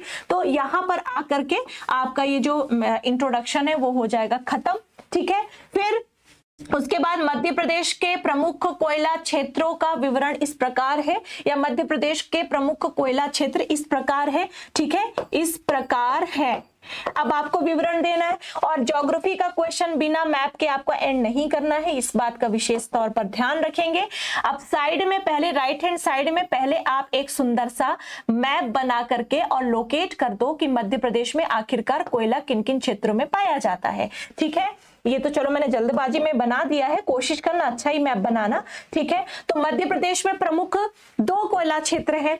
एक है यहाँ पर आपका मध्य भारत कोयला क्षेत्र, ये वाला जो हिस्सा है मध्य भारत कोयला क्षेत्र का है, ये वाला जो हिस्सा है ये है सतपुड़ा कोयला क्षेत्र का। तो लोकेट कर दो और यहाँ बता दो मध्य भारत कोयला क्षेत्र और ये है सतपुड़ा कोयला क्षेत्र। तो वही एग्जामिनर को समझ में आ जाएगा कि अच्छा बच्चे को पता है कि यहाँ पर जो है मध्य प्रदेश में कोयला पाया जाता है। और साथ ही जब आप इंट्रोडक्शन लिख रहे हो और अगर आपको ये याद है कि भाई कोयला किस प्रकार की चट्टानों में या किस प्रकार के हिस्से में पाया जाता है, तो आप वो भी यहाँ पर बता सकते हो। बाद में लिखो कि मध्य प्रदेश, ऐसा लिख सकते हो जैसे वित्तीय वर्ष 2021-22 के अनुसार मध्य प्रदेश का देश में कोयले के मामले में तीसरा स्थान है। मध्य प्रदेश में कोयला इन चट्टानों में पाया जाता है, जिसका विवरण या मध्य प्रदेश में कोयला क्षेत्रों का विवरण इस प्रकार है। साइड में आपने मैप बना दिया, नीचे लिख दिया चित्र किसका है, मध्य प्रदेश के प्रमुख कोयला क्षेत्रों का है ना। अब यहां पर आप स्टार्ट कर दो। तो मध्य प्रदेश में प्रमुख 2 कोयला क्षेत्र है। नंबर वन मध्य भारत कोयला क्षेत्र, मध्य भारत कोयला क्षेत्र, ठीक है। और मध्य भारत कोयला क्षेत्र में डैश करके इसके अंदर जितने भी चाहे सोहागपुर कोयला क्षेत्र हो, जैसे नंबर 1 सोहागपुर कोयला क्षेत्र, सोहागपुर कोयला क्षेत्र, ठीक है। ब्रैकेट में लिख दो सबसे बड़ा, कितने टन कोयले का उत्पादन करता है, ये भी आप लिख सकते हो क्योंकि सबसे बड़ा है। उसके बाद आपने लिख दिया सिंगरौली कोयला क्षेत्र, ठीक है। और ब्रैकेट में लिख दिया कि एशिया की सबसे मोटी परत और ऊर्जा राजधानी, आप ये भी यहाँ पर लिख सकते हो, ठीक है। फिर उमरिया कोयला क्षेत्र लिख दिया, लाइन में ही लिखना है, ठीक है। उमरिया कोयला क्षेत्र लिख दिया और ब्रैकेट में लिख दिया कि सबसे छोटा कोयला क्षेत्र, मध्य प्रदेश का सबसे छोटा कोयला क्षेत्र, जितने भी 4-5 कोयला क्षेत्र वो आपने लिख दिए, है ना। ये मैं 5 मार्कर की बात कर रही हूँ। उसके बाद हम यहाँ पर बात करेंगे दूसरे कोयला क्षेत्र की, जिसका नाम है सतपुड़ा कोयला क्षेत्र। सतपुड़ा कोयला क्षेत्र सेम यहां पर भी आपने लिख दिया सारणी हो गया, या ये मोह पानी हो गया, या पेंच तवा हो गया, ठीक है। इस तरह से 4-5 जो यहाँ पर अलग अलग हिस्सों में कोयला पाया जाता है, और ब्रैकेट में जो भी उसके बारे में इंफॉर्मेशन पता है वो आप यहाँ पर लिख सकते हैं। अगर जगह बचती है तो एक लाइन का आप लास्ट में निष्कर्ष लिख दे। और मान लो यही चीज अगर 11 मार्कर में आ गई, तो 11 मार्कर में आप जो इंट्रोडक्शन यहाँ पर 1 से 1.5 लाइन में आपने दिया, ये इंट्रोडक्शन 3-4 लाइन में आराम से हो सकता है, ठीक है। 3 लाइन में इंट्रोडक्शन दे दिया और उसके बाद मैप तो बिल्कुल कंपलसरी है। और ये जो कोयला क्षेत्र है, जैसे मध्य भारत कोयला क्षेत्र है, उसके नीचे आपने सोहागपुर डाला, इसके बारे में डिटेल लिख दिया, थोड़ा सिंगरौली डाला, डिटेल लिख दिया। इससे 200 वर्ड जो है वो आपके कंप्लीट हो जाएंगे। तो समझ में आ गया कैसे करना है। अब जैसे तांबे के मामले में भी मध्य प्रदेश फर्स्ट पोजीशन रखता है, तो अगर पूछा गया कि मध्य प्रदेश में प्रमुख तांबा क्षेत्रों का विवरण दीजिए, तो सेम आपको, है ना, मध्य प्रदेश इस वित्तीय वर्ष के अनुसार या आर्थिक सर्वेक्षण के अनुसार मध्य प्रदेश देश में प्रथम स्थान पर है। मध्य प्रदेश में तांबा इन चट्टानों में पाया जाता है, जिसका विवरण इस प्रकार है।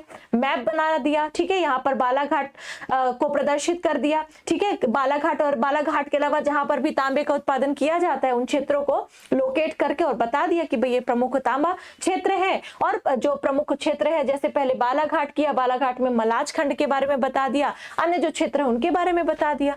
समझ में आ गई बात मैं क्या कहना चाह रही हूँ, है ना।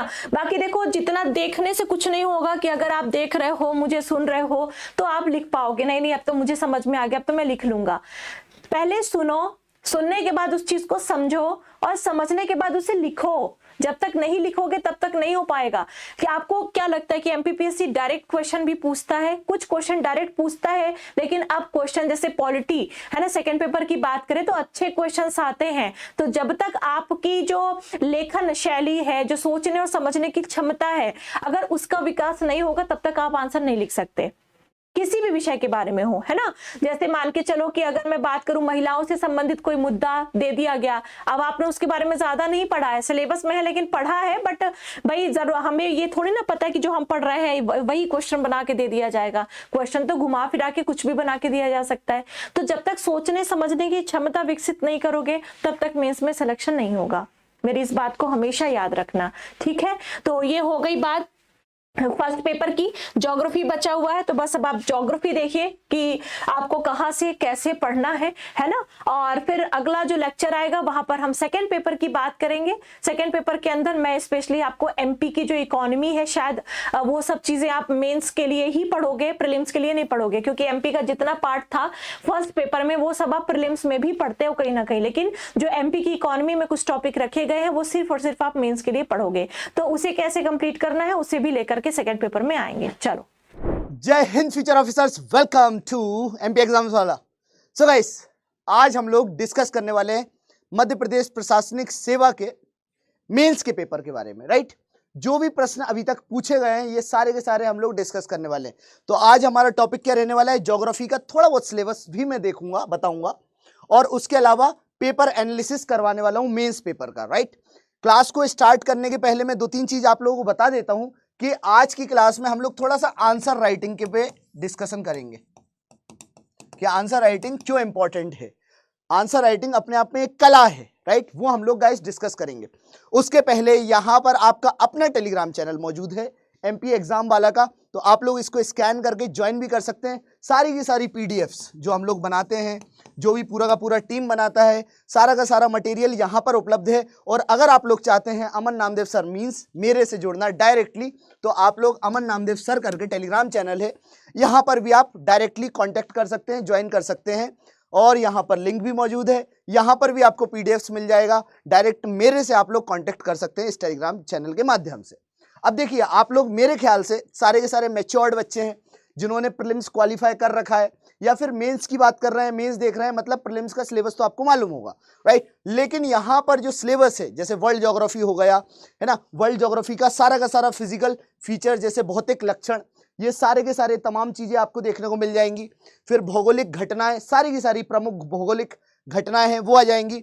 विश्व की जलवायु हो गई, राइट, तो जलवायु ऋतु हो गई। फिर हम बात करेंगे भारत का, जैसे सबसे पहले हम लोग विश्व का क्लाइमेट देखे मैं पेपर में, उसके बाद हम लोग यहाँ पर देख पा रहे हैं जी ज्योग्राफी ऑफ इंडिया, भारत की ज्योग्राफी के बारे में, राइट। इसके अलावा आप देखेंगे प्रमुख भौगोलिक स्वरूप किस किस के जी, भारत के, जैसे कई सारे पर्वत हो गए, माउंटेन्स, पठार हो गए, प्लेट्यू, मैदान हो गए, नदियां हो गई, झील हो गई, हिमनद हो गया, और इसके अलावा पूरा का पूरा क्लाइमेट यहाँ पर आपको देखने को मिल जाएगा, राइट। इवन ह्यूमन ज्योग्राफी इसके अंतर्गत आ जाता है, सॉइल्स हो गया, ये सारा का सारा सिलेबस आप लोगों ने देखा होगा।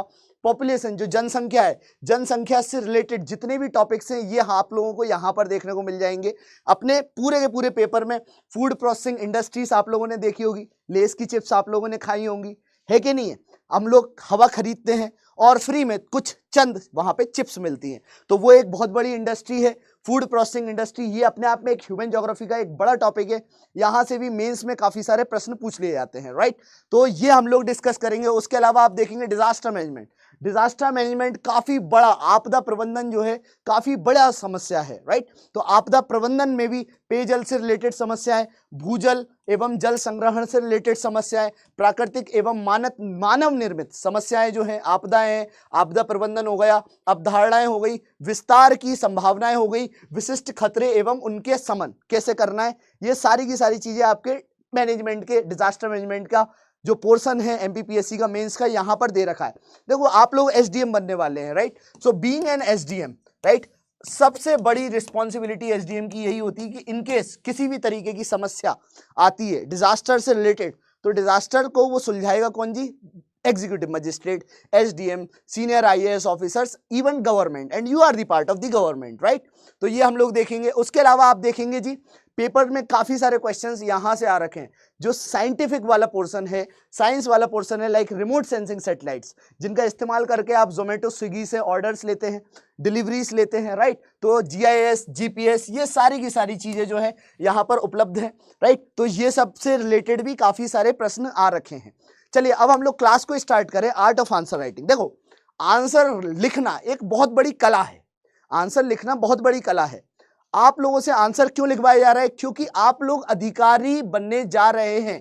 तो being an officer you must know how to write an answer, और मैं आप लोगों को आंसर राइटिंग को करने का एक सबसे अच्छा, सबसे शानदार गोल्डन रूल बताने वाला हूं। और वो गोल्डन रूल है यहाँ पर, वो है जी ताली बजाओ और आंसर लिखो, ताली बजाओ और आंसर लिखो। सब लोग मेरे साथ ताली बजाएंगे और आंसर लिखेंगे। That is clap technique guys, claps technique, right, claps technique. आप कहेंगे कि अमन सर ये क्लैप टेक्निक क्या है जी, ताली बजा के कैसे आंसर को, उत्तर को लिखा जाता है। तो C4 हो गया, जब भी आप उत्तर लिखें सबसे पहले अच्छी चीज जो सबसे इंपॉर्टेंट होना चाहिए वो है कंटेंट। सी से क्या हो गया, कंटेंट। कंटेंट जो भी आप पढ़ रहे हैं अच्छा पढ़िए, गलत नॉलेज ना लीजिए, कंटेंट अच्छा होना चाहिए। A4 जो भी आप पढ़ा रहे हैं या पढ़ रहे हैं, अप्रोच उसमें अच्छी होनी चाहिए, पॉजिटिव होनी चाहिए। अप्रोच, अप्रोच अगर आपके आंसर में पॉजिटिव अप्रोच दिखती है तो it is going to help you in the long run. Right. इससे ये पता चलेगा कि ये अगर व्यक्ति सरकारी अधिकारी बनेगा तो ये सरकार के लिए कुछ अच्छा करेगा। अप्रोच महत्वपूर्ण है यहां पर। फिर CL के बाद L भी रह गया यहाँ पे, CL, तो L जो रह गया यहाँ पे अपन लोग बीच में फंसा देंगे। L मीन्स लैंग्वेज, ठीक है, लैंग्वेज, राइट, जो भाषा है जिसका भी आप लोग इस्तेमाल कर रहे हैं, LANGUAGE आएगा, ये लैंग्वेज हो गया। तो जिस भाषा का आप लोग इस्तेमाल कर रहे हैं वो ऐसा नहीं है कि हार्वर्ड यूनिवर्सिटी या ऑक्सफोर्ड यूनिवर्सिटी के प्रोफेसर वाली भाषा हो, आपको सिंपल लैंग्वेज का यूज करना है।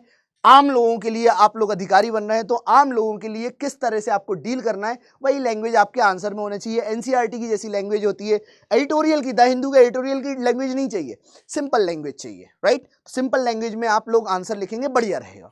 CLA, फिर आ गया P फॉर क्या हो गया जी? P से हो गया अपना, P से प्रेजेंटेशन। आप लोग जानते हैं मैं यहां पर आया हूं PW का ब्लेजर पहन के या फिर PW की जैकेट पहन के, राइट, बढ़िया तैयार होके नहा धो के, तो यहां पर मेरी एक प्रेजेंटेशन है, right, that is where I am working upon, वो मैं आप लोगों को समझाने की कोशिश कर रहा हूं। अगर आपके आंसर में, आपकी उत्तर पत्रिका में प्रेजेंटेशन ही बकवास रहेगी तो एग्जामिनर आपको नंबर नहीं देगा, मैं तो बल्कि नेगेटिव में दे दूंगा। आई बात समझ में? Presentation plays a very important role. बाकायदा उसमें उपसंहार होना चाहिए, उसमें आप लोग जो भी आंसर लिख रहे हैं उपसंहार के अलावा प्रस्तावना अच्छी होनी चाहिए, जो कंटेंट है वो अच्छा होना चाहिए, डायग्राम्स होना चाहिए, वेन डायग्राम्स हो सकते हैं, फ्लो चार्ट्स हो सकते हैं, राइट, जो भी चीज मौजूद है उस आंसर को और बेहतर बनाने के लिए वो आप लोग कोशिश कर सकते हैं। आई बात समझ में? फैक्ट्स अच्छे डालिए, रिसेंट के फैक्ट्स डालिए, सरकार की योजनाएं डालिए, तो ये सारी की सारी चीज अगर उसमें मौजूद है इट मींस व्हाट? प्रेजेंटेशन अच्छी है, और प्रेजेंटेशन अच्छी है तो आपको आंसर पे नंबर मिलेगा ही मिलेगा। फिर हम बात करेंगे सबसे आखिरी में, जो भी आंसर है वो सिस्टमैटिक होना चाहिए। आई बात समझ में? और रेगुलर बेसिस पे। सिस्टमैटिक कैसे बनेगा? जब आप रेगुलर बेसिस पे लिखेंगे तो सिस्टमैटिक होना चाहिए,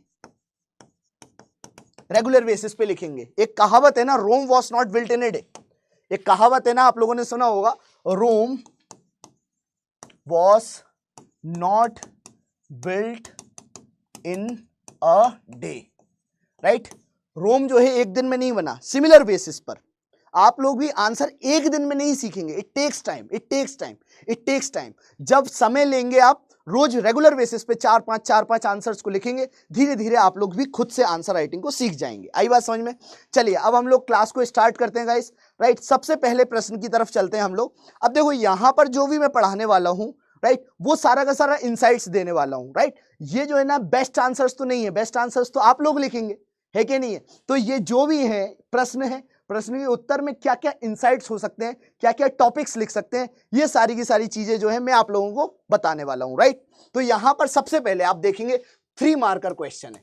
अगर आप लोगों ने 3 मार्कर वाला एक पेज देखा होगा MPPSC का मेंस का, तो उसमें कुछ इस तरह से पेज आता है बच्चों। आई बात समझ में? और इस पेज में आप लोग नोटिस करेंगे 1 2 3 4 ऐसे करके 4 आंसर, 5 आंसर्स लिखने होते हैं।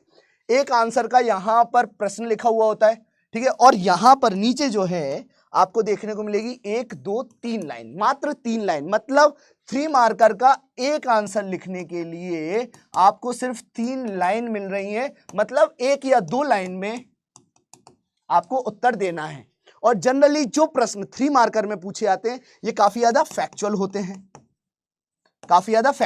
हैं, ये हमें पता होना चाहिए, राइट। अब हम लोग सबसे पहला प्रश्न देखते हैं, जो मेंस की पत्रिका में जो सबसे पहला प्रश्न पूछा गया है, क्या है जी?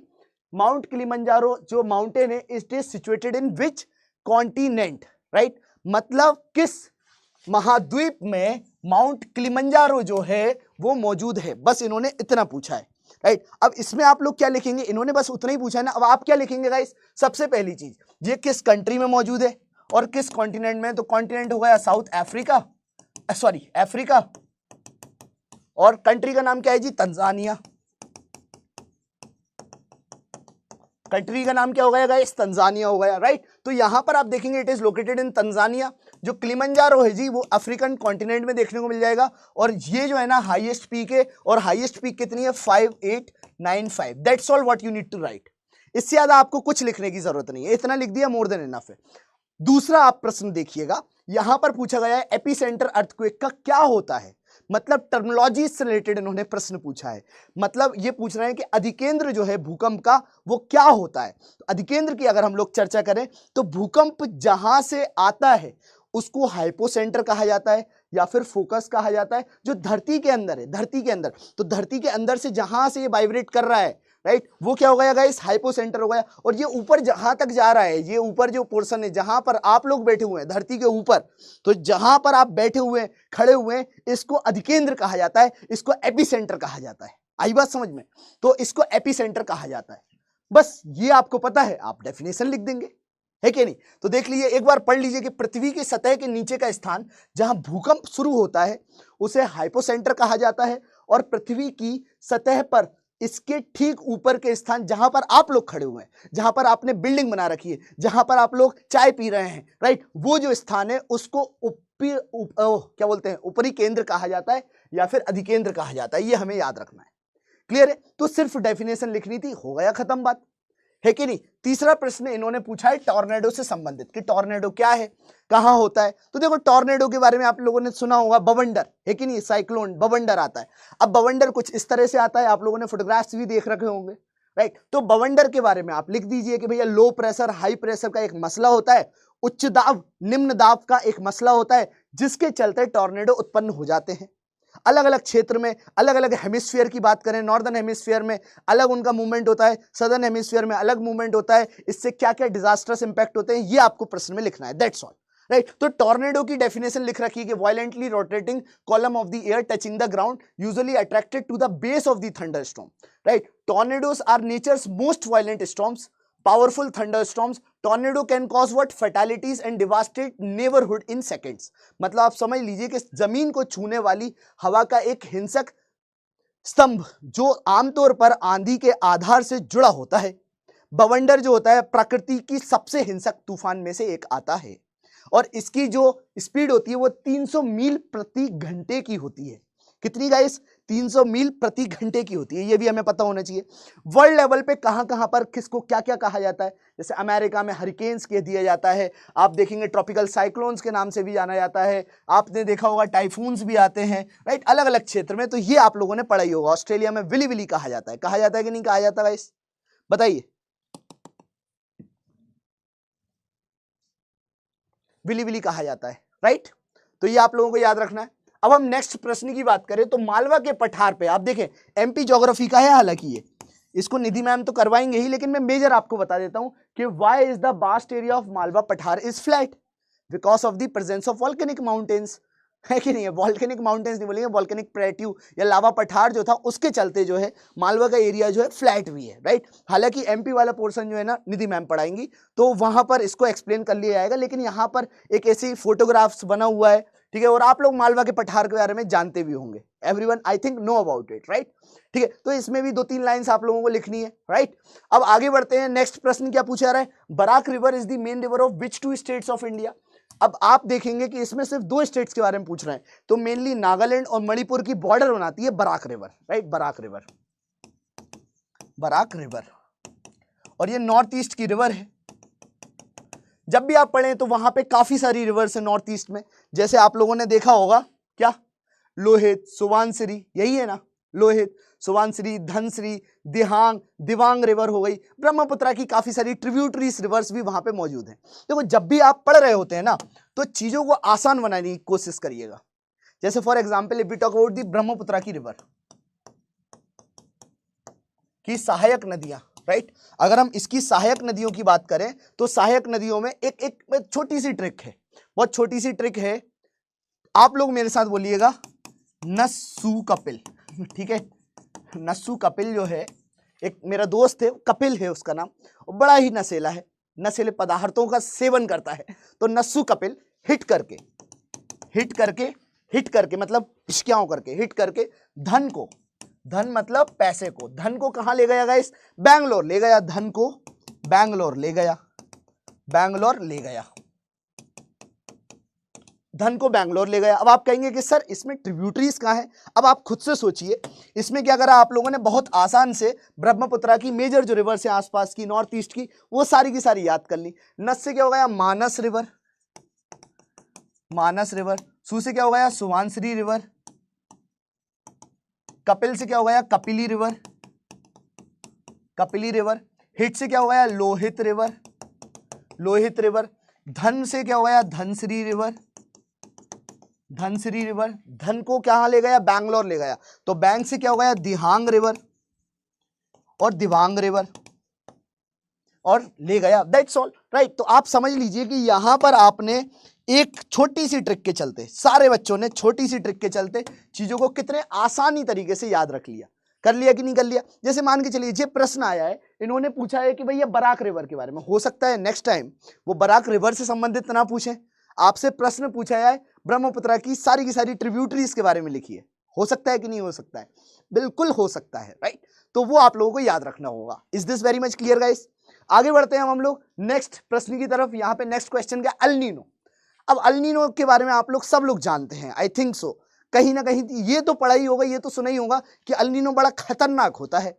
जब ये आता है तो भारत में तबाही लेकर आ जाता है, भारत में ड्राउट्स लेकर आ जाता है। सबसे ज्यादा तबाही ड्राउट के सेंस में, सुखाड़ के सेंस में भारत में होती है। क्यों? क्योंकि हमारे मॉनसून को कमजोर कर देता है, कमजोर बना देता है कि नहीं? अल नीनो के बारे में ये तो आप लोगों ने पढ़ा ही होगा। इसकी सिर्फ और सिर्फ डेफिनेशन लिखनी है। तो what is El Nino direct पूछा गया है, ये डेफिनेशन लिखी हुई है कि warming of the ocean surface और above average sea surface temperatures in the central as well as the eastern tropical Pacific ocean. और ये कहां देखने को मिलता है? सेंट्रल पैसिफिक और ईस्टर्न पैसिफिक ओशन में। तो ये जो आपको ऑस्ट्रेलिया वाला रीजन हो गया, अमेरिका वाला रीजन हो गया, और यहां पर देखने को मिलता है। और इसका प्रभाव जो है हमारे भारत में, इंडिया में देखने को मिल जाता है।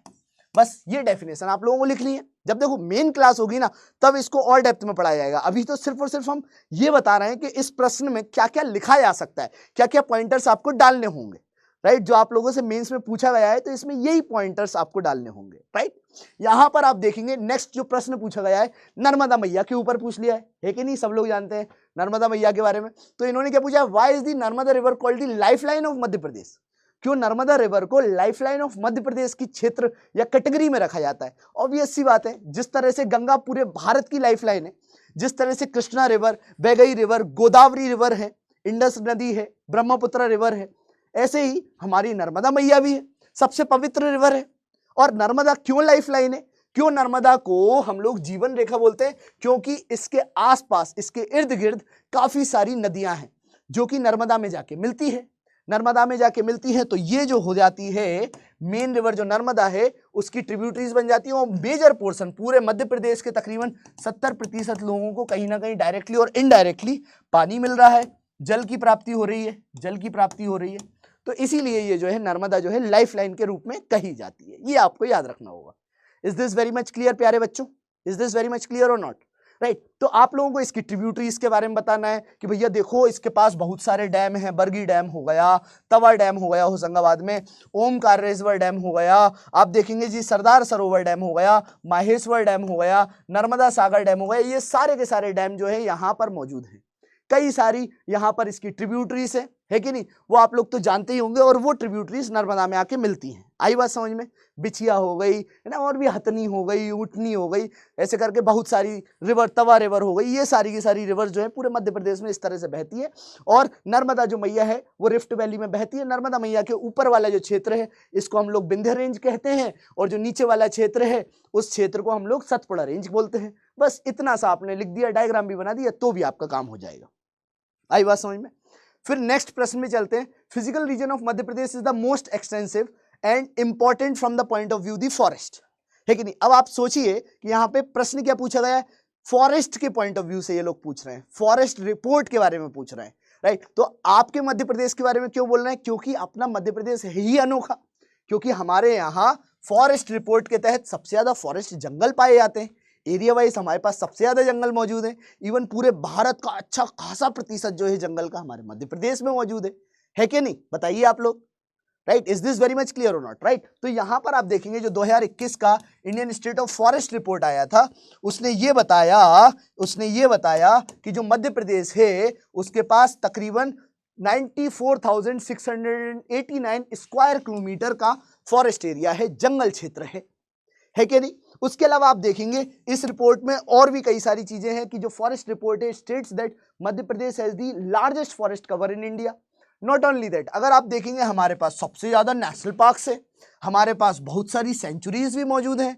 इसके अलावा आप देखेंगे कि सम ऑफ द डिटेल्स में कि मध्य प्रदेश जो है सेकंड लार्जेस्ट स्टेट है जो कि कवर कर रहा है इतना बड़ा एरिया और पूरे भारत का 9.38% ऑफ फॉरेस्ट एरिया। तो इस तरह से आप लोग इसके बारे में 2-5 चीजें लिख सकते हैं। काफी सारे जंगल देखने को मिल जाते हैं, राइट, ये एक बहुत बड़ा कारण हो जाता है। काफी सारे डेंस फॉरेस्ट हैं, काफी सारे वेरी डेंस फॉरेस्ट में आ जाते हैं, कुछ सिंपल फॉरेस्ट में भी आ जाता है। आई बात समझ में? तो ये एक बहुत बड़ा कारण हो जाता है। जिन्होंने ये क्वेश्चन पूछा है इसके बारे में आप लिख सकते हैं 2-3 लाइनें, राइट। ऐसे ही अगर आप प्रश्न देखते हैं, बालाघाट जो जिला है मध्य प्रदेश का वो किस चीज के लिए फेमस है? ऑब्वियस सी बात है, एवरीवन नोज अबाउट इट। अब ये तो मैं नहीं बताऊंगा बालाघाट जो है किस चीज के लिए फेमस है। अब ये आप लोगों को कमेंट बॉक्स में बताना है कि बालाघाट जो है, जितने बच्चे देखो ध्यान से तुम लोग सुन जरूर रहे हो लेकिन मेरा आंसर भी देना है। ऐसा नहीं है कि कमेंट बॉक्स में अपन को नहीं लिखना है। टीचर अगर आपके लिए चिल्ला रहा है तो आप भी तो कुछ उत्तर दीजिए, है कि नहीं? चुपचाप नहीं बैठना है। आई बात समझ में? चुपचाप नहीं बैठना है, आप लोगों को भी उत्तर देना है, राइट। तो बताइए बालाघाट किस चीज के लिए फेमस है? Yes, try to give answers guys.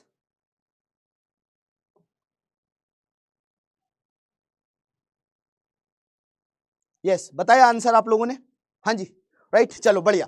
फिर नेक्स्ट जो प्रश्न पूछा है इन्होंने, पानी की साइकिल के बारे में पूछा है। अब देखो साइकिल तो हम लोग घर में भी चलाते हैं लेकिन यहाँ पे हाइड्रोलॉजिकल साइकिल की बात करी जा रही है, यहाँ पर जलीय चक्र के बारे में बात करी जा रही है। अब जलीय चक्र क्या होता है? ये जो पानी है, ये पानी ऐसा नहीं है कि ऊपर से कोई बैठा हुआ है कैन या कुप्पी लेके और उनका मन पड़ गया तो उन्होंने कहा कि चलो भैया थोड़ा सा हम 2-5 बाल्टी नीचे गिरा देते हैं बरसा के चलते, राइट। ऐसा नहीं होता है। देखो पूरी प्रोसेस होती है। होता क्या है कि सबसे पहले आप देखेंगे जी प्रस्वेदन होता है, राइट। आप देखेंगे जी सबसे पहले मतलब प्रस्वेदन होता है, मतलब पानी ऐसे गिरा, इकट्ठा हुआ, एक्यूमुलेट हुआ। अब इसका वाष्पीकरण होता है। वाष्पीकरण मतलब इवेपोरेशन होना चालू हो जाता है। किसका जी? जल का। जल का इवेपोरेशन चालू हुआ और इवेपोरेशन इवेपोरेशन इवेपोरेशन इवेपोरेशन होता है और इवेपोरेशन के साथ साथ ट्रांसपीरेशन भी होता है। ये सब जो चीजें हो रही हैं जी, ये ऊपर जाके कंडेंसेशन का फॉर्म ले लेती हैं, मतलब क्लाउड फॉर्म कर लेती हैं। क्लाउड फॉर्म कर लेती हैं। यहां पर क्या बना रही है जी? क्लाउड फॉर्म कर रहा है। अब यहां पर जो क्लाउड बन रहा है इसको हम क्या बोलेंगे? संक्षेपण। क्या बोलेंगे बच्चों? संक्षेपण या फिर कंडेंसेशन। अब ये क्लाउड बन गया, क्लाउड बन गया। अब ये जो क्लाउड है ये प्रेसिपिटेट करना चालू होता है। प्रेसिपिटेट में क्या बोलेंगे? अपक्षेपण। जैसे ये अपक्षेपण करना चालू करता है तो धीरे धीरे जो है पानी फिर से आता है। मतलब आप समझ रहे हैं कि पानी चला तो यहां से था और ऊपर जाता है, कंडेंस होने के बाद फिर से नीचे आ जाता है। ये हमें याद रखना, चालू हुआ, गया ऊपर और फिर से नीचे आ गया। तो ये जो प्रोसेस देखने को मिल रही है इसको बोला जाता है हाइड्रोलॉजिकल साइकिल। बस आपको इतना लिखना है, बस मोर देन इनफ है कि नहीं? फिर आप देखिए नेक्स्ट जो प्रश्न पूछा गया वाटर रिसोर्स मैनेजमेंट पे पूछा गया है, मतलब पानी का ही मैनेजमेंट करना बहुत इंपॉर्टेंट है। तो इन्होंने क्या कर लिया जी? वाटर रिसोर्स मैनेजमेंट में पूछ लिया। अब देखो पानी है तो पानी है, अब उसको मैनेज तो करना ही पड़ेगा। कैसे होता है जी? अब देखो आप जो भी पानी का इस्तेमाल कर रहे हैं उसको एफिशिएंटली यूज करो, बर्बाद नहीं करना है। आई बात समझ में? ये तो आप लोगों ने सुना ही होगा, water water everywhere but nowhere to drink, nowhere to drink, है कि नहीं? तो water water everywhere but nowhere to drink, मतलब आप देखेंगे समुद्र में पानी तो बहुत है लेकिन बहुत खारा है और जो हमारे पास बचा हुआ है वो थोड़ा सा है, फ्रेश वाटर 1.5%, दैट्स ऑल। और उसको भी हम लोग खत्म करते चले आ रहे हैं, बर्बाद करते चले आ रहे हैं, है कि नहीं है? डेड सी की हालत देख लीजिए, डेड सी बिल्कुल डेड हो रखी है। ठीक है, तो ये पॉइंट आप याद रखिएगा, वाटर यूज की एफिशिएंसी पे काम करना है जी। वाटर को रिसाइकल किस तरह से करना है ये महत्वपूर्ण है। ठीक है, कैचमेंट मैनेजमेंट की बात हो गई, यहाँ पर वाटर की ट्रेडिंग की बात हो गई। तो वाटर पे अगर जब पैसा लिया जाता है ना, मैं अब खुद नोएडा में रह रहा हूँ, मेरे भाई लोग यहाँ पे आ रखे हैं तो उन लोगों को नहीं मालूम कि पानी की कीमत क्या है। मैं महीने का 300 रुपये सिर्फ नल का दे रहा हूँ। ठीक है, पानी पीने के लिए मैं 50 रुपए की बिस्लरी की बोतल बुलाता हूं महीने का, कम से कम ऐसे हर 3 दिन में मैं बॉटल्स बुला रहा हूं और मेरा लास्ट महीने का बिल बना हुआ है 2000 रुपया। 2000 रुपया, समझ रहे हैं आप? पीने के लिए 2000 अलग से, और जो पानी हम नहाने के लिए आ रहा है उसका भी मीटर लगा हुआ है। सिर्फ और सिर्फ वो 250 लीटर देते हैं, 250-300 लीटर कुछ एक वीक में इस तरह से कुछ दिया जाता है।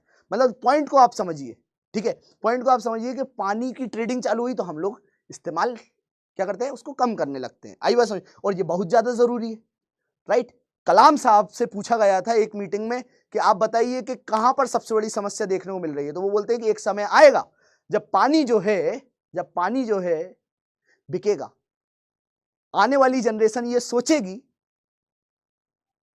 कि हमारे पूर्वज, हमारे पिताजी, हमारे दादाजी तो गाड़ी को पानी से धोया करते थे, और एक समय ऐसा आएगा जब पानी की कीमत जो है पेट्रोल से भी ज्यादा महंगी हो जाएगी। और आज आप देख लीजिए बोतलों में बिक रहा है कि नहीं है। मेरी सिस्टर अभी मॉरिशस गई थी घूमने, तो वहां पे पानी उनको खरीदना पड़ा, वहां दारू से ज्यादा महंगा पानी था। अब आप सोच लीजिए, पीने का पानी, राइट। तो पॉइंट में क्या बता रहा हूं जी, रिसोर्स मैनेजमेंट के बारे में। ये बहुत गंभीर स्थिति है, that is the main reason disaster management में इसको रखा हुआ है। आई बात समझ में? तो ये पॉइंट्स हो गए। Now write the name with state, place and year two major earthquakes that occur in 1950। अब देखो, दो मेजर अर्थक्वेक आप लोग जानते हैं। भुज अर्थक्वेक, आप लोग आंसर लिख सकते हैं। भुज जो अर्थक्वेक हुआ था कब आया था? 2001 में। कहां आया था? गुजरात में। गुजरात में आया था। बस इतना अपन को लिखना है, ठीक है। और भी काफी सारी चीजें हैं कि कितने तीव्रता का था, 7.7 मैग्नीट्यूड का था, डिग्री मैग्नीट्यूड का, ठीक है। ऐसे ही एक और अर्थक्वेक आया था, वो आया था लातूर में, महाराष्ट्र में। ये कब आया था? 1993 में, जब तो हम भी पैदा नहीं हुए थे, ठीक है। तो ये दो हो गए, जितना पूछा गया उतना हम लोगों ने लिख दिया।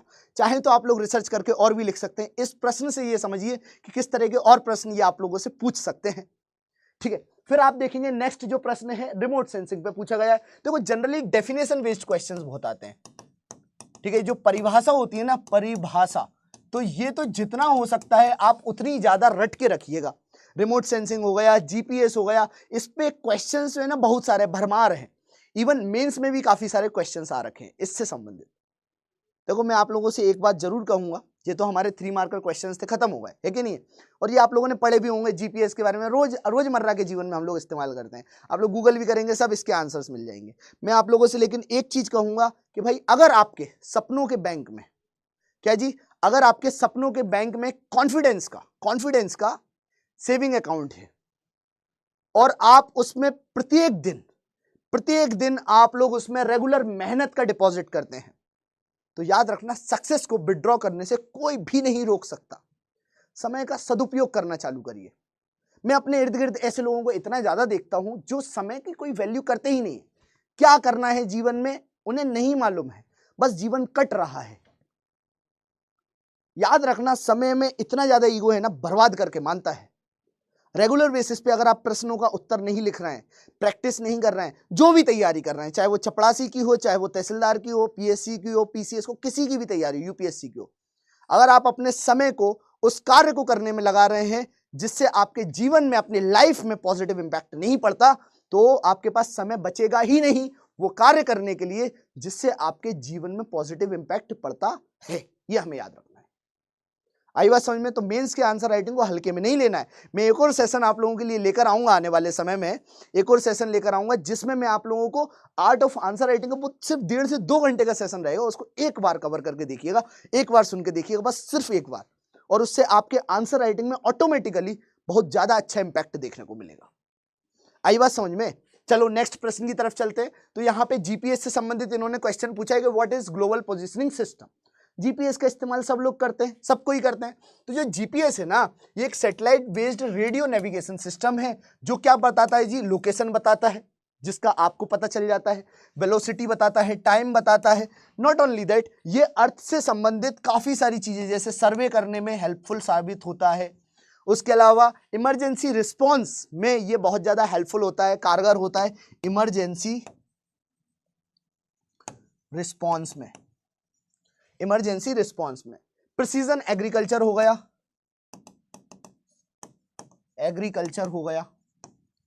प्रिसीजन एग्रीकल्चर हो गया।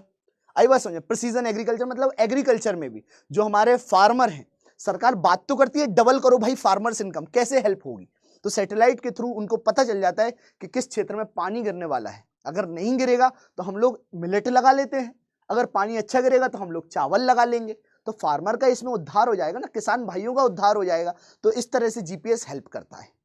आई बात समझ में? नेक्स्ट प्रश्न की तरफ चलते हैं। अब देखो ये जो नेक्स्ट प्रश्न है ये 5 मार्कर वाले हैं, 5 मार्कर, राइट। 5 मार्कर की ये खास बात है कि ये पेपर है, ठीक है। अब इस पेपर पे 2 पार्ट में आप बांट लो। प्रश्न यहां पे लिखा रहेगा, यहां पर लिखा रहेगा। अब इस प्रश्न के नीचे जो 6 से 7 लाइनें, 1 2 3 4 5 6, राइट, ये जो 6-7 लाइनें, इसी में आप लोगों को 1 2 3 4 5 6 7 इस तरीके से 7 लाइनों के अंतर्गत जो है आपको आंसर लिखना है। प्रश्न उत्तर प्रश्न उत्तर। पहले क्या था, सिर्फ प्रश्न दे दिए जाते थे, जितना भरना है पेपर भर दो, कॉलेज की पेपरों की तरह। लेकिन अब क्या कर दिया गया है, उन्होंने कहा कि भैया तुम बहुत ज्यादा भरते हो, इंक जो है महंगी है, इसलिए पर्टिकुलर जो एरिया दिया गया है इसी में भर के आओ। आई बात समझ में? ठीक है, तो ये थोड़ा सही भी है, बेटर भी है, क्योंकि कॉलेज की परीक्षा नहीं दे रहे हैं, एसडीएम बनने की परीक्षा दे रहे हैं, है कि नहीं। तो सबसे पहला प्रश्न यहां पर है, वो ये है कि why is Aral sea is called a dying saline lake. Dying saline lake, dying मतलब जो खत्म हो रही है, डाई कर रही है, राइट। फिर से इंग्लिश में हिंदी में पढ़िए जी। अराल सागर को मरती हुई लवणीय झील क्यों कहा जाता है, सलाइन लेक क्यों कहा जाता है? क्योंकि देखो अराल सी में सबसे ज्यादा पहले तो नमक है, उसके अलावा 2-5 चीजें जो हमें पता होना चाहिए। एक जो कारण आप लोग लिख सकते हैं वो है एनवायरमेंटल पॉल्यूशन, इकोलॉजिकल डिजास्टर्स, है कि नहीं। जो जल है उसका इस्तेमाल हम लोग सही से नहीं कर रहे हैं। उसके अलावा आप देखेंगे जो अराल सी जो थी एक समय में सबसे बड़ी मतलब 4th largest lake in the world के नाम से आती थी, बट वो श्रैंक हो गई। क्यों? 1960s में जब सोवियत जो एरा था उसने अपने कई सारे इरिगेशन प्रोजेक्ट्स को चालू करा, कई सारे रिवर्स में पानी डाइवर्ट करना चालू करा, जिसके चलते धीरे धीरे अराल सी जो है विलुप्त होती चली जा रही है। I hope you are getting my point, right? Is this very much clear और नॉट, राइट? तो ये इस तरह से आप 2-5 पॉइंट्स अगर आप लिख देंगे तो भी इसका आंसर बन जाएगा। क्लियर है? ऐसे ही अगर हम लोग आगे बढ़े, एक क्वेश्चन है जो आप लोगों से पूछा गया था, बहुत सिंपल सा है, और ये मैं अभी रिसेंट में जब क्लासेस ले रहा हूं ना सक्षम बैच में, तो ये करवाया भी है, वॉल्केनो से संबंधित। देखिए डायरेक्ट क्वेश्चन पूछा है, what does a volcano form, right, sorry, how does a volcano form, ज्वालामुखी कैसे बनता है। तो ज्वालामुखी कैसे बनता है, एक तो वो तरीका है कि तुमको किसी ने गुस्से में 4 गाली बक दी तो तुम भी ज्वालामुखी की तरफ फूट गए ठीक है, लेकिन मुझे मालूम है तुम लोग नहीं फूटोगे, अब समय बदल गया है।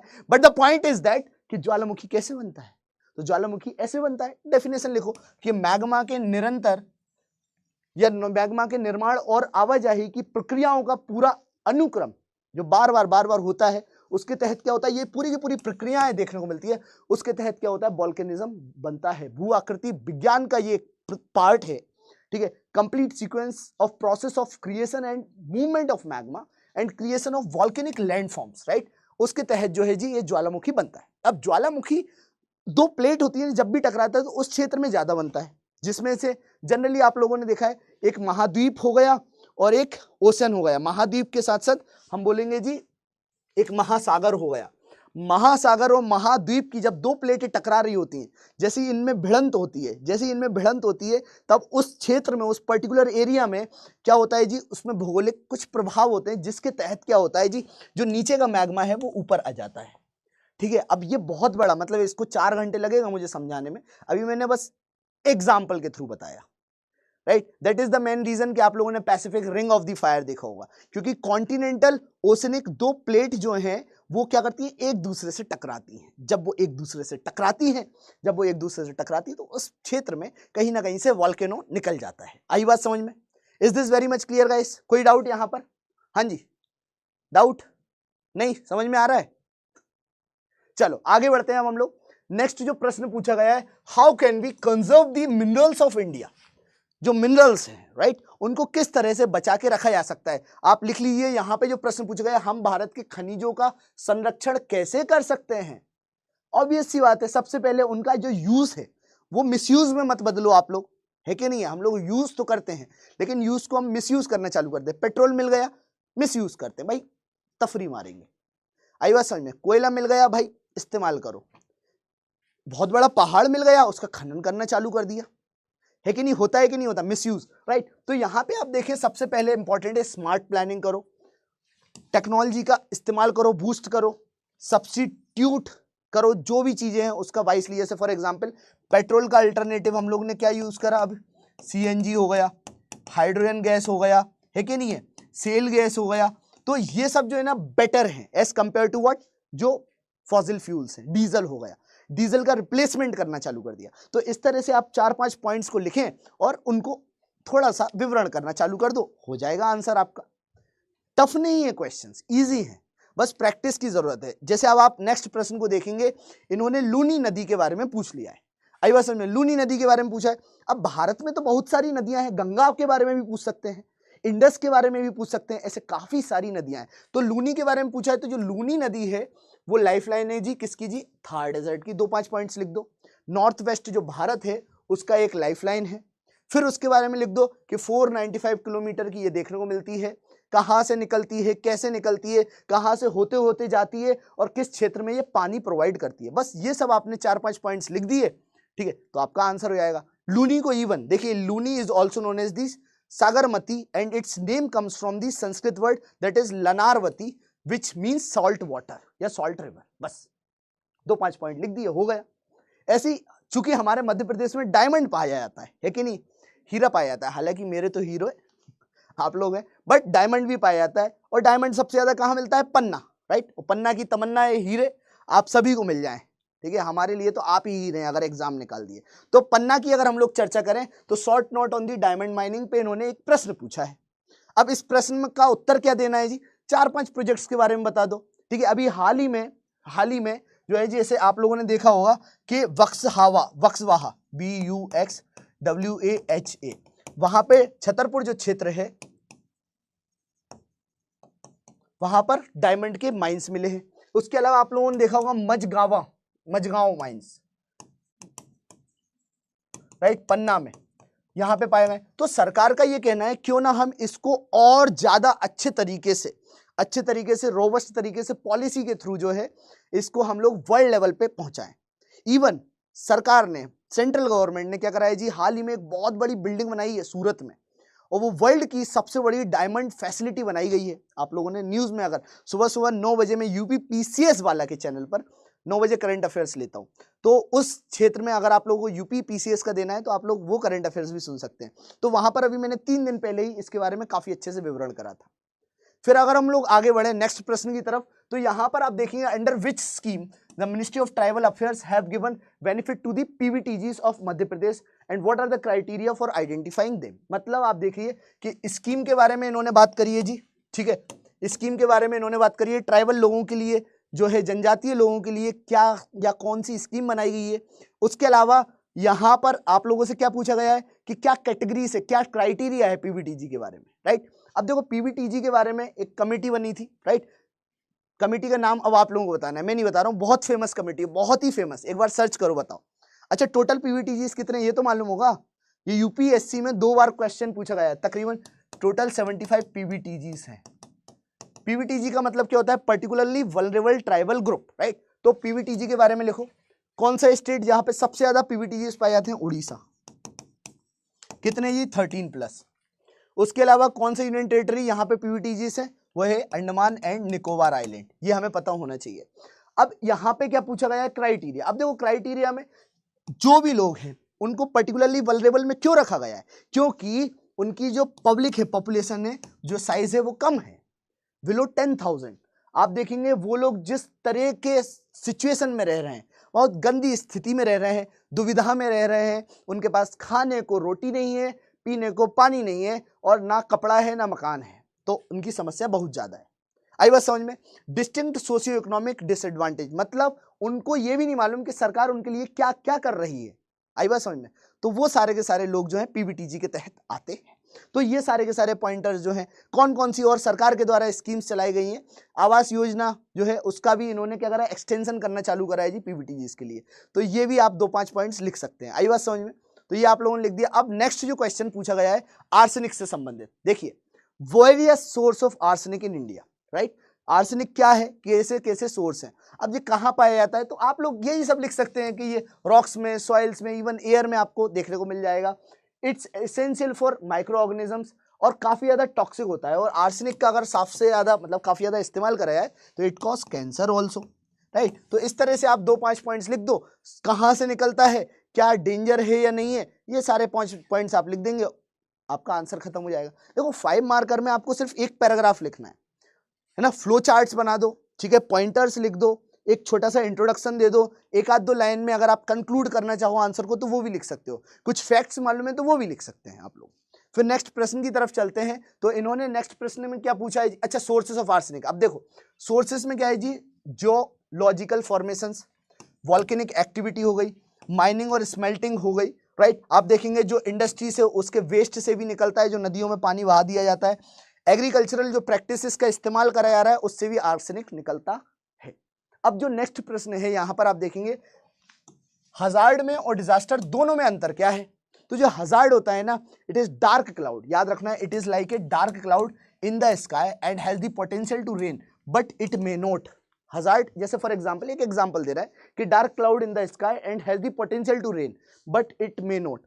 बोला जाता है ना कि इट इज हजार्डस, लेकिन ये कोई ट्रक जा रहा है जिसमें पेट्रोल भरा हुआ है तो उसके पीछे लिखा होता है इट इज हजार्डस, है कि नहीं है, थोड़ा दूरी बना के चलो, है कि नहीं, तो ये हजार्डस हो गया। लेकिन दूरी बना के नहीं चली, तुम्हारा मन करेगा कि तुम उससे गुलू गुलू कर लो, तुमने कहा कि मैं ट्रक में ठोक के ही मानूंगा, तो जैसे ही तुमने ठोक के मानने की कोशिश करी, फूट गया, डिजास्टरस हो गया।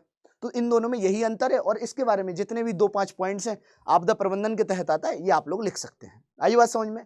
ऐसे ही अगर हम लोग आगे बढ़े कि applications of remote sensing for earth resource management, right. अब रिमोट सेंसिंग अगर हम इस्तेमाल कर रहे हैं आज के समय में पृथ्वी संसाधन प्रबंधन के लिए, सुदूर संवेदन के अनुप्रयोगों के नाम बताइए, मतलब किस तरह से इसका इस्तेमाल करा जाता है, राइट। अब देखो एप्लीकेशंस क्या है, तो अब देखो एग्रीकल्चर के क्षेत्र में, ठीक है, फॉरेस्ट्री के क्षेत्र में,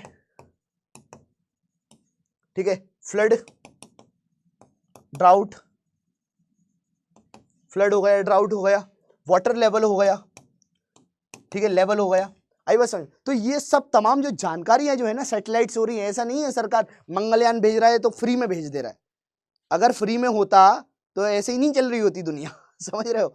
कई लोगों को लगता है कि अरे गवर्नमेंट के पास बहुत पैसा है, हमको खाने को कुछ देते नहीं है, ठीक है, और मिशन पे मिशन भेज दे रहे हैं इसरो के, ये तो गड़बड़ है। आई बात समझ में, ये गड़बड़ है, ये सोच नहीं होनी चाहिए। खैर, तो ये 5-6 पॉइंट्स अगर आप लोग चाहें तो एडवांटेजेस वाले एप्लीकेशंस वाले लिख सकते हैं, ठीक है। Monitoring urban growth, accessing natural disasters, mapping of mineral resources, ये सब जो चीजें हैं वो आ जाती हैं। ऐसे ही आप लोग applications of Jio special information, जैसे स्पेस के थ्रू जो इन्फॉर्मेशन मिलती है जी, भू स्थानिक सूचना के बारे में लिखिए, एप्लीकेशंस के बारे में लिखिए। तो देखो सबसे पहली चीज, जैसे आप देखेंगे इससे भी क्या होता है, एनवायरमेंटल मॉनिटरिंग होती है, एग्रीकल्चर के बारे में पता चलता है। अब कैसे चलता है जी, जब हम लोग वो डेप्थ में पढ़ेंगे, जब हम लोग डेप्थ में पढ़ेंगे, क्लासेस में पढ़ाया जाता है, तब हम इनके बारे में जानेंगे। अभी तो बस आपको आंसर लिखना है जो पूछा गया है कि नहीं। एक्सप्लेन करने को तो सिर्फ जियो स्पेशल इंफॉर्मेशन पे 4 घंटे की क्लास लग जाएगी, ठीक है। तो अर्बन प्लानिंग में ये हेल्प कर रहा है, नेविगेशन में हेल्प कर रहा है। स्पेशल इंफॉर्मेशन का मतलब ये होता है कि स्पेस का इस्तेमाल किस तरह से करा जा रहा है, स्पेस का इस्तेमाल जो है किस तरह से करा जा रहा है।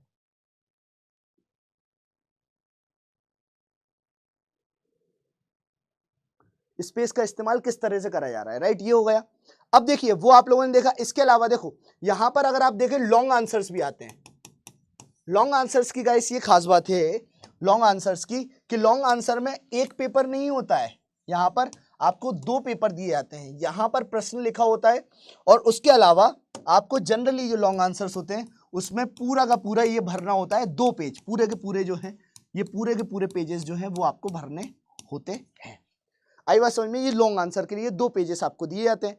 अब इसमें जितना कोशिश करो, जैसे फॉर एग्जांपल एक इंट्रोडक्शन लिखो, जैसे मैं आपको बताता हूं, जब भी आप आंसर लिखे तो इंट्रोडक्शन 2-3 लाइन में लिखने की कोशिश करो। ये हो गया अपना इंट्रोडक्शन, ठीक है। कंटेंट जो है वो ये पूरा का पूरा पोर्शन, ये पूरा का पूरा पोर्शन में कंटेंट लिख सकते हो। अब कंटेंट में हमें 2-3 चीजें ध्यान देना है, जिसमें एक होता है प्रेजेंटेशन। प्रेजेंटेशन हो गया, है कि नहीं है। पहला चीज क्या है कंटेंट में, प्रेजेंटेशन। लैंग्वेज आपकी अच्छी होनी चाहिए, पॉजिटिव होना चाहिए, राइट, पॉजिटिव लैंग्वेज होना चाहिए।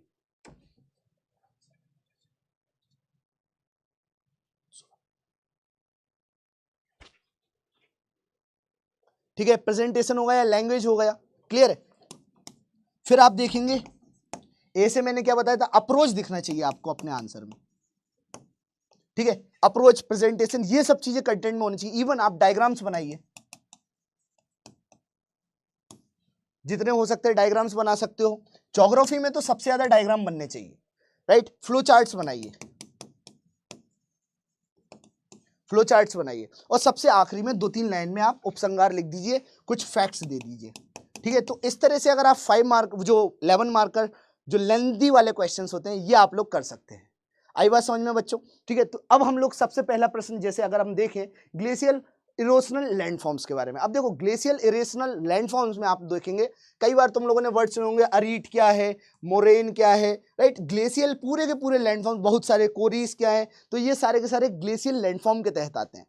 आई बात समझ में। अब इनको आप क्या करिए, थोड़ा सा विस्तार करके हर चीज के बारे में डेफिनेशन लिख दीजिए। अभी मैं क्या बता रहा हूं, क्या क्या करना है आपको, इससे ज्यादा देखो नहीं करना है, ठीक है। डेफिनेशंस लिख दीजिए, ठीक है। आप कुछ डायग्राम्स बना दीजिए, राइट। आप इंट्रोडक्शन में कुछ पॉइंट्स लिख दीजिए कि भाई ग्लेशियल लैंडफॉर्म्स क्यों बनते हैं, राइट। ग्लेशियर्स कैसे बनते हैं, हिमनद को क्या कहा जाता है, राइट। ये पॉइंट लिख दिए, ये आपका आंसर खत्म हो जाएगा।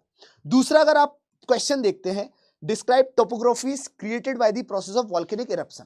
देखो अब टोपोग्राफी मतलब आप यहां पर देखेंगे कि ज्वालामुखी उद्गार की प्रक्रियाओं से निर्मित जो भी स्थलाकृतियां हैं उनका वर्णन कीजिए। यहां पर ये पूछ लिया जा रहा है आप लोगों से। अब देखो लैंडफॉर्म्स का मतलब क्या होता है, भू आकृतियां।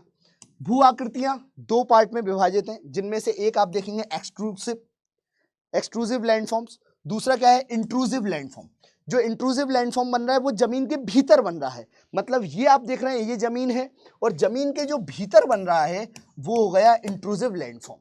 इसके बारे में आप लिख सकते हैं क्या क्या हो गया, फैकोलिथ, लैकोलिथ, बैथोलिथ, सिल हो गया, डाइक्स हो गया, बेंट हो गया, ये सारी की सारी चीजें जो है वो इसके अंतर्गत आती है। आई बात समझ में। और अगर हम जमीन के ऊपर जो लैंडफॉर्म बन रहा है वॉल्केनो के द्वारा उनके बारे में बात करें तो काफी सारे कोन्स बनते हैं, यहाँ पर काफी सारे कोन्स बनते हैं जिनको शंकु बोला जाता है, जिनमें कंपोजिट कोन हो गया, सिंडर कोन हो गया, कंपोजिट कोन हो गया और सील्ड कोन हो गया या सील्ड वॉल्केनो हो गया, राइट। सील्ड वॉल्केनो कोन हो गया।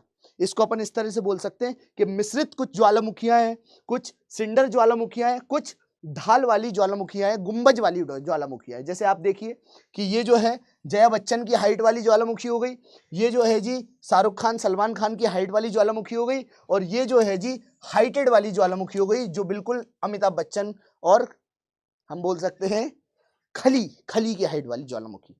तो ये अब इन तीनों में थोड़ा बहुत डिफरेंस है और इनके बारे में आपको एक्सप्लेन करना है। जैसे फॉर एग्जांपल यहाँ पर जो लावा निकलता है बड़े आराम से निकलता है, ठीक है, जिसके कारण यहाँ पे गुंबज बहुत सारे बन जाते हैं। ऑन दी अदर हैंड अगर हम दूसरे वाले में बात करें तो लावा तो यहाँ निकलता है, फ्लूइडिक उतना ज्यादा नहीं होता है, विस्कस ज्यादा होता है, चिपचिपा ज्यादा होता है। अगर हम बात करें जी कंपोजिट वाले में तो यहाँ पर जो लावा निकलता है ना उसके साथ बहुत सारा पायरोक्लास्टिक मटेरियल भी निकलता है, सबसे ज्यादा फूटता है। और इनके उदाहरण के बारे में लिख दीजिए। For example Vesuvius, mount Vesuvius हो गया।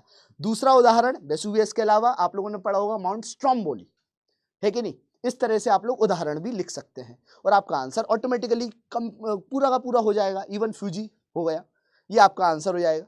ऐसे ही हम लोग मतलब वही सब चीजें एक्सक्लूसिव लैंडफॉर्म के बारे में, इन सब के बारे में आप लिख दीजिए। फिर हम नेक्स्ट जो प्रश्न देख रहे हैं, इन्होंने क्या पूछा जी, इंडियन ज्योग्राफी से संबंधित regional division of the Himalayas, ठीक है।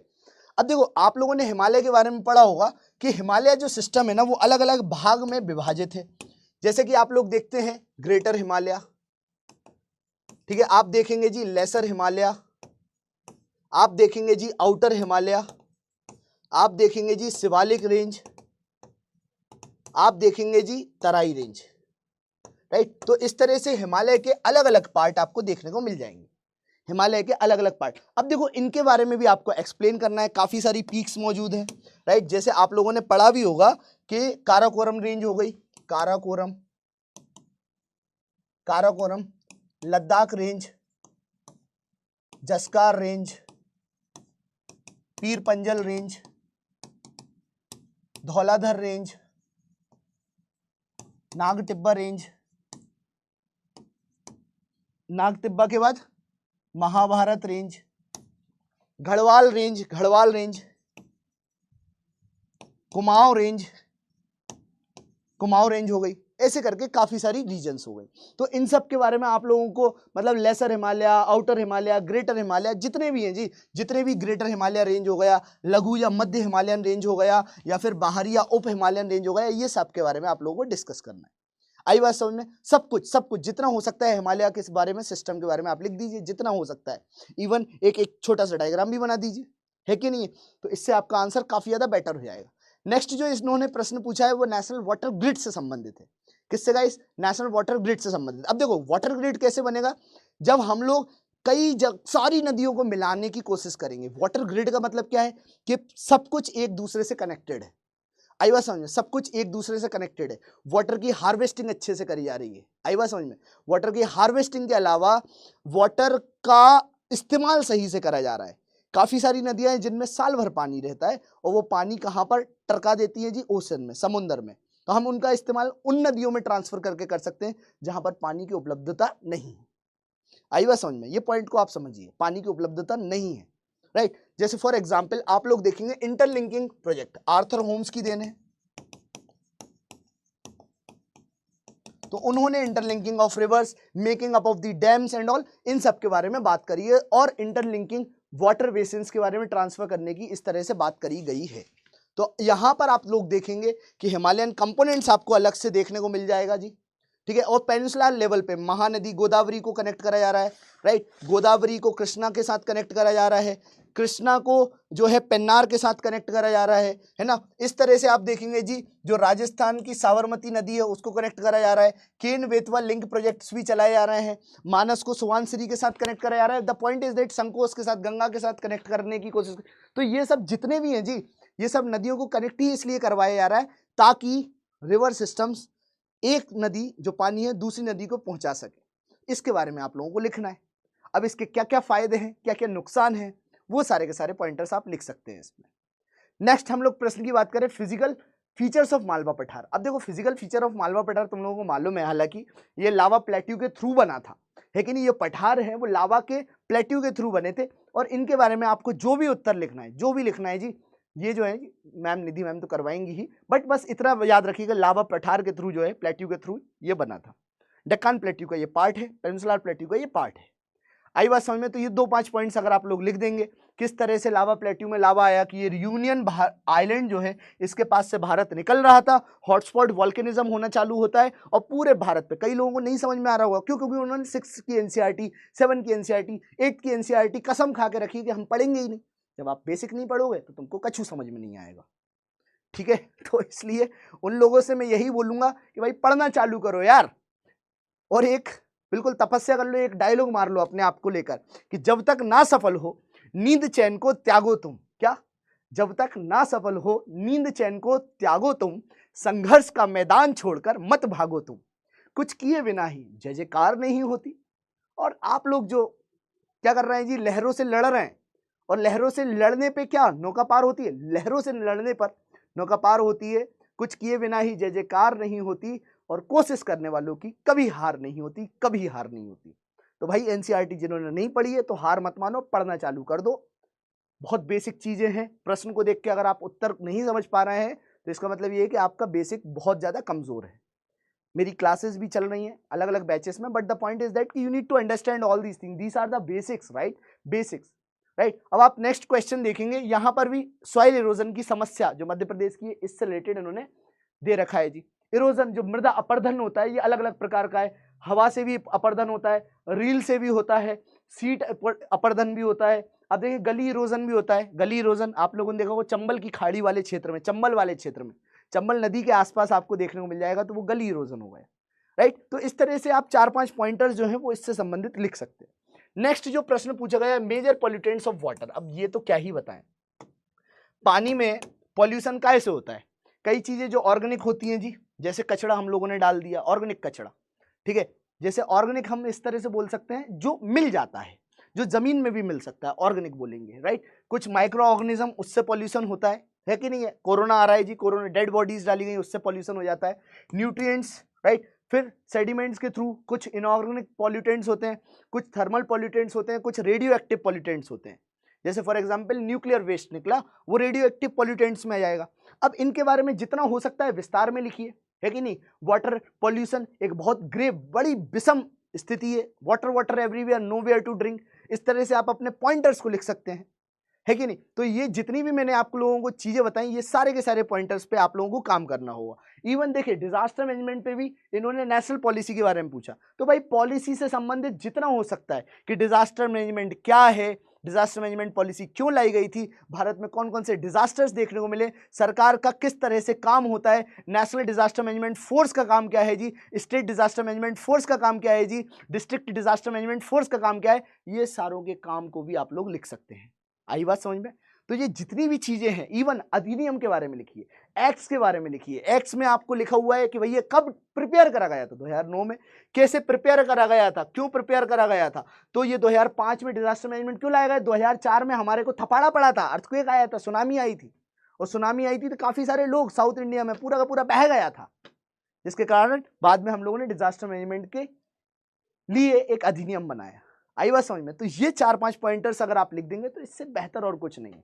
और आखिरी में अगर आप देखेंगे तो रिमोट सेंसिंग हो गया है ना, डायरेक्ट इन्होंने functions and control of the GPS, इस पे क्वेश्चन पूछा है, ऑलमोस्ट ज्यादा डिफरेंस तो नहीं है, तो इनके बारे में भी आप लोग चाहें तो लिख सकते हैं कि भाई रिमोट सेंसिंग सैटेलाइट्स का काम क्या है, रिमोट सेंसिंग सैटेलाइट्स किस तरह से अर्थ को हम लोगों को हेल्प करती हैं, उपग्रहों को आप देख सकते हैं पृथ्वी अवलोकन उपग्रह या फिर पृथ्वी रिमोट सेंसिंग उपग्रह भी कहा जाता है, इनकी डेफिनेशन लिखिए बाकायदा, ठीक है, किस तरह से काम करती हैं। आप लोग चाहें तो इस तरह से आप देखिए कि रिमोट सेंसिंग अलग अलग एनालिसिस देती है, ड्रोन्स को चलाने में मदद करती हैं, इनके काफ़ी सारे क्लासिफिकेशंस हैं, इसके थ्रू कई लोगों के करियर्स बनते हैं, सॉफ्टवेयर का इस्तेमाल करा जाता है, इमेजरी का इस्तेमाल करा जाता है, सैटेलाइट का इस्तेमाल करा जाता है, ये सब जो तमाम चीज़ें आपको देखने को मिल रही है, ये सारा का सारा रिमोट सेंसिंग के द्वारा मदद करता है। जितना भी इनका वर्कलोड है, वर्किंग है, जितना भी हो सकता है वो आप लोग जो भी पढ़ रहे हैं जी उसको आप लोग पॉइंटर वाइज में लिख सकते हैं। I hope you are getting my point. देखो यहां पर मैं हर आंसर को जब लिखने बैठेंगे तो इट विल टेक टाइम। अभी हमारा क्या था कि समराइज फॉर्मेट में आंसर्स में जो क्वेश्चंस आप लोगों से मेंस के पूछे गए इनमें क्या क्या लिखना है, ये मेरा मेन उद्देश्य था और यही मैंने आपको बताने की कोशिश करी। आई बात समझ में? इसमें कोई भी डाउट हो, देखो मेरा एक टेलीग्राम चैनल है, मैंने आपको बता दिया है, अमन, अरे बेटा कहाँ गायब हो गए, अमन नामदेव सर, ठीक है, अमन नामदेव सर, राइट, ये मेरा टेलीग्राम चैनल है जी, ठीक है, टेलीग्राम चैनल है, इसको आप लोग ज्वाइन कर सकते हैं। इसके अलावा अगर आपको मेरे से मिलना है, मेरे से बात करना, मिलना तो नहीं है, मेरे से बात करना है, पर्सनल लेवल पे कोई समस्या हो रही है तो आप लोग चाहें तो मेरा इंस्टा आईडी है अमन घराना करके, आप लोग डायरेक्ट उस पर भी आके मेरे को मैसेज कर सकते हो, राइट। तो मैं जनरली देखता हूँ तो रिप्लाई कर दूंगा। अब नंबर तो मैं नहीं दे सकता, लेकिन आप इस तरह से मैसेज कर देंगे तो कभी ना कभी एक हफ्ते में, 10 दिन में, 2-5 दिन में, हमें जब भी टाइम मिलेगा हम आपको रिप्लाई जरूर करेंगे, राइट। तो ये था MPPSC का ज्योग्राफी का paper discussion. Thanks a lot guys, thanks a lot for listening as usual, very patiently and peacefully. Bye bye, take care, ध्यान रखिएगा, आप अपना ध्यान रखिएगा। धन्यवाद जी, धन्यवाद।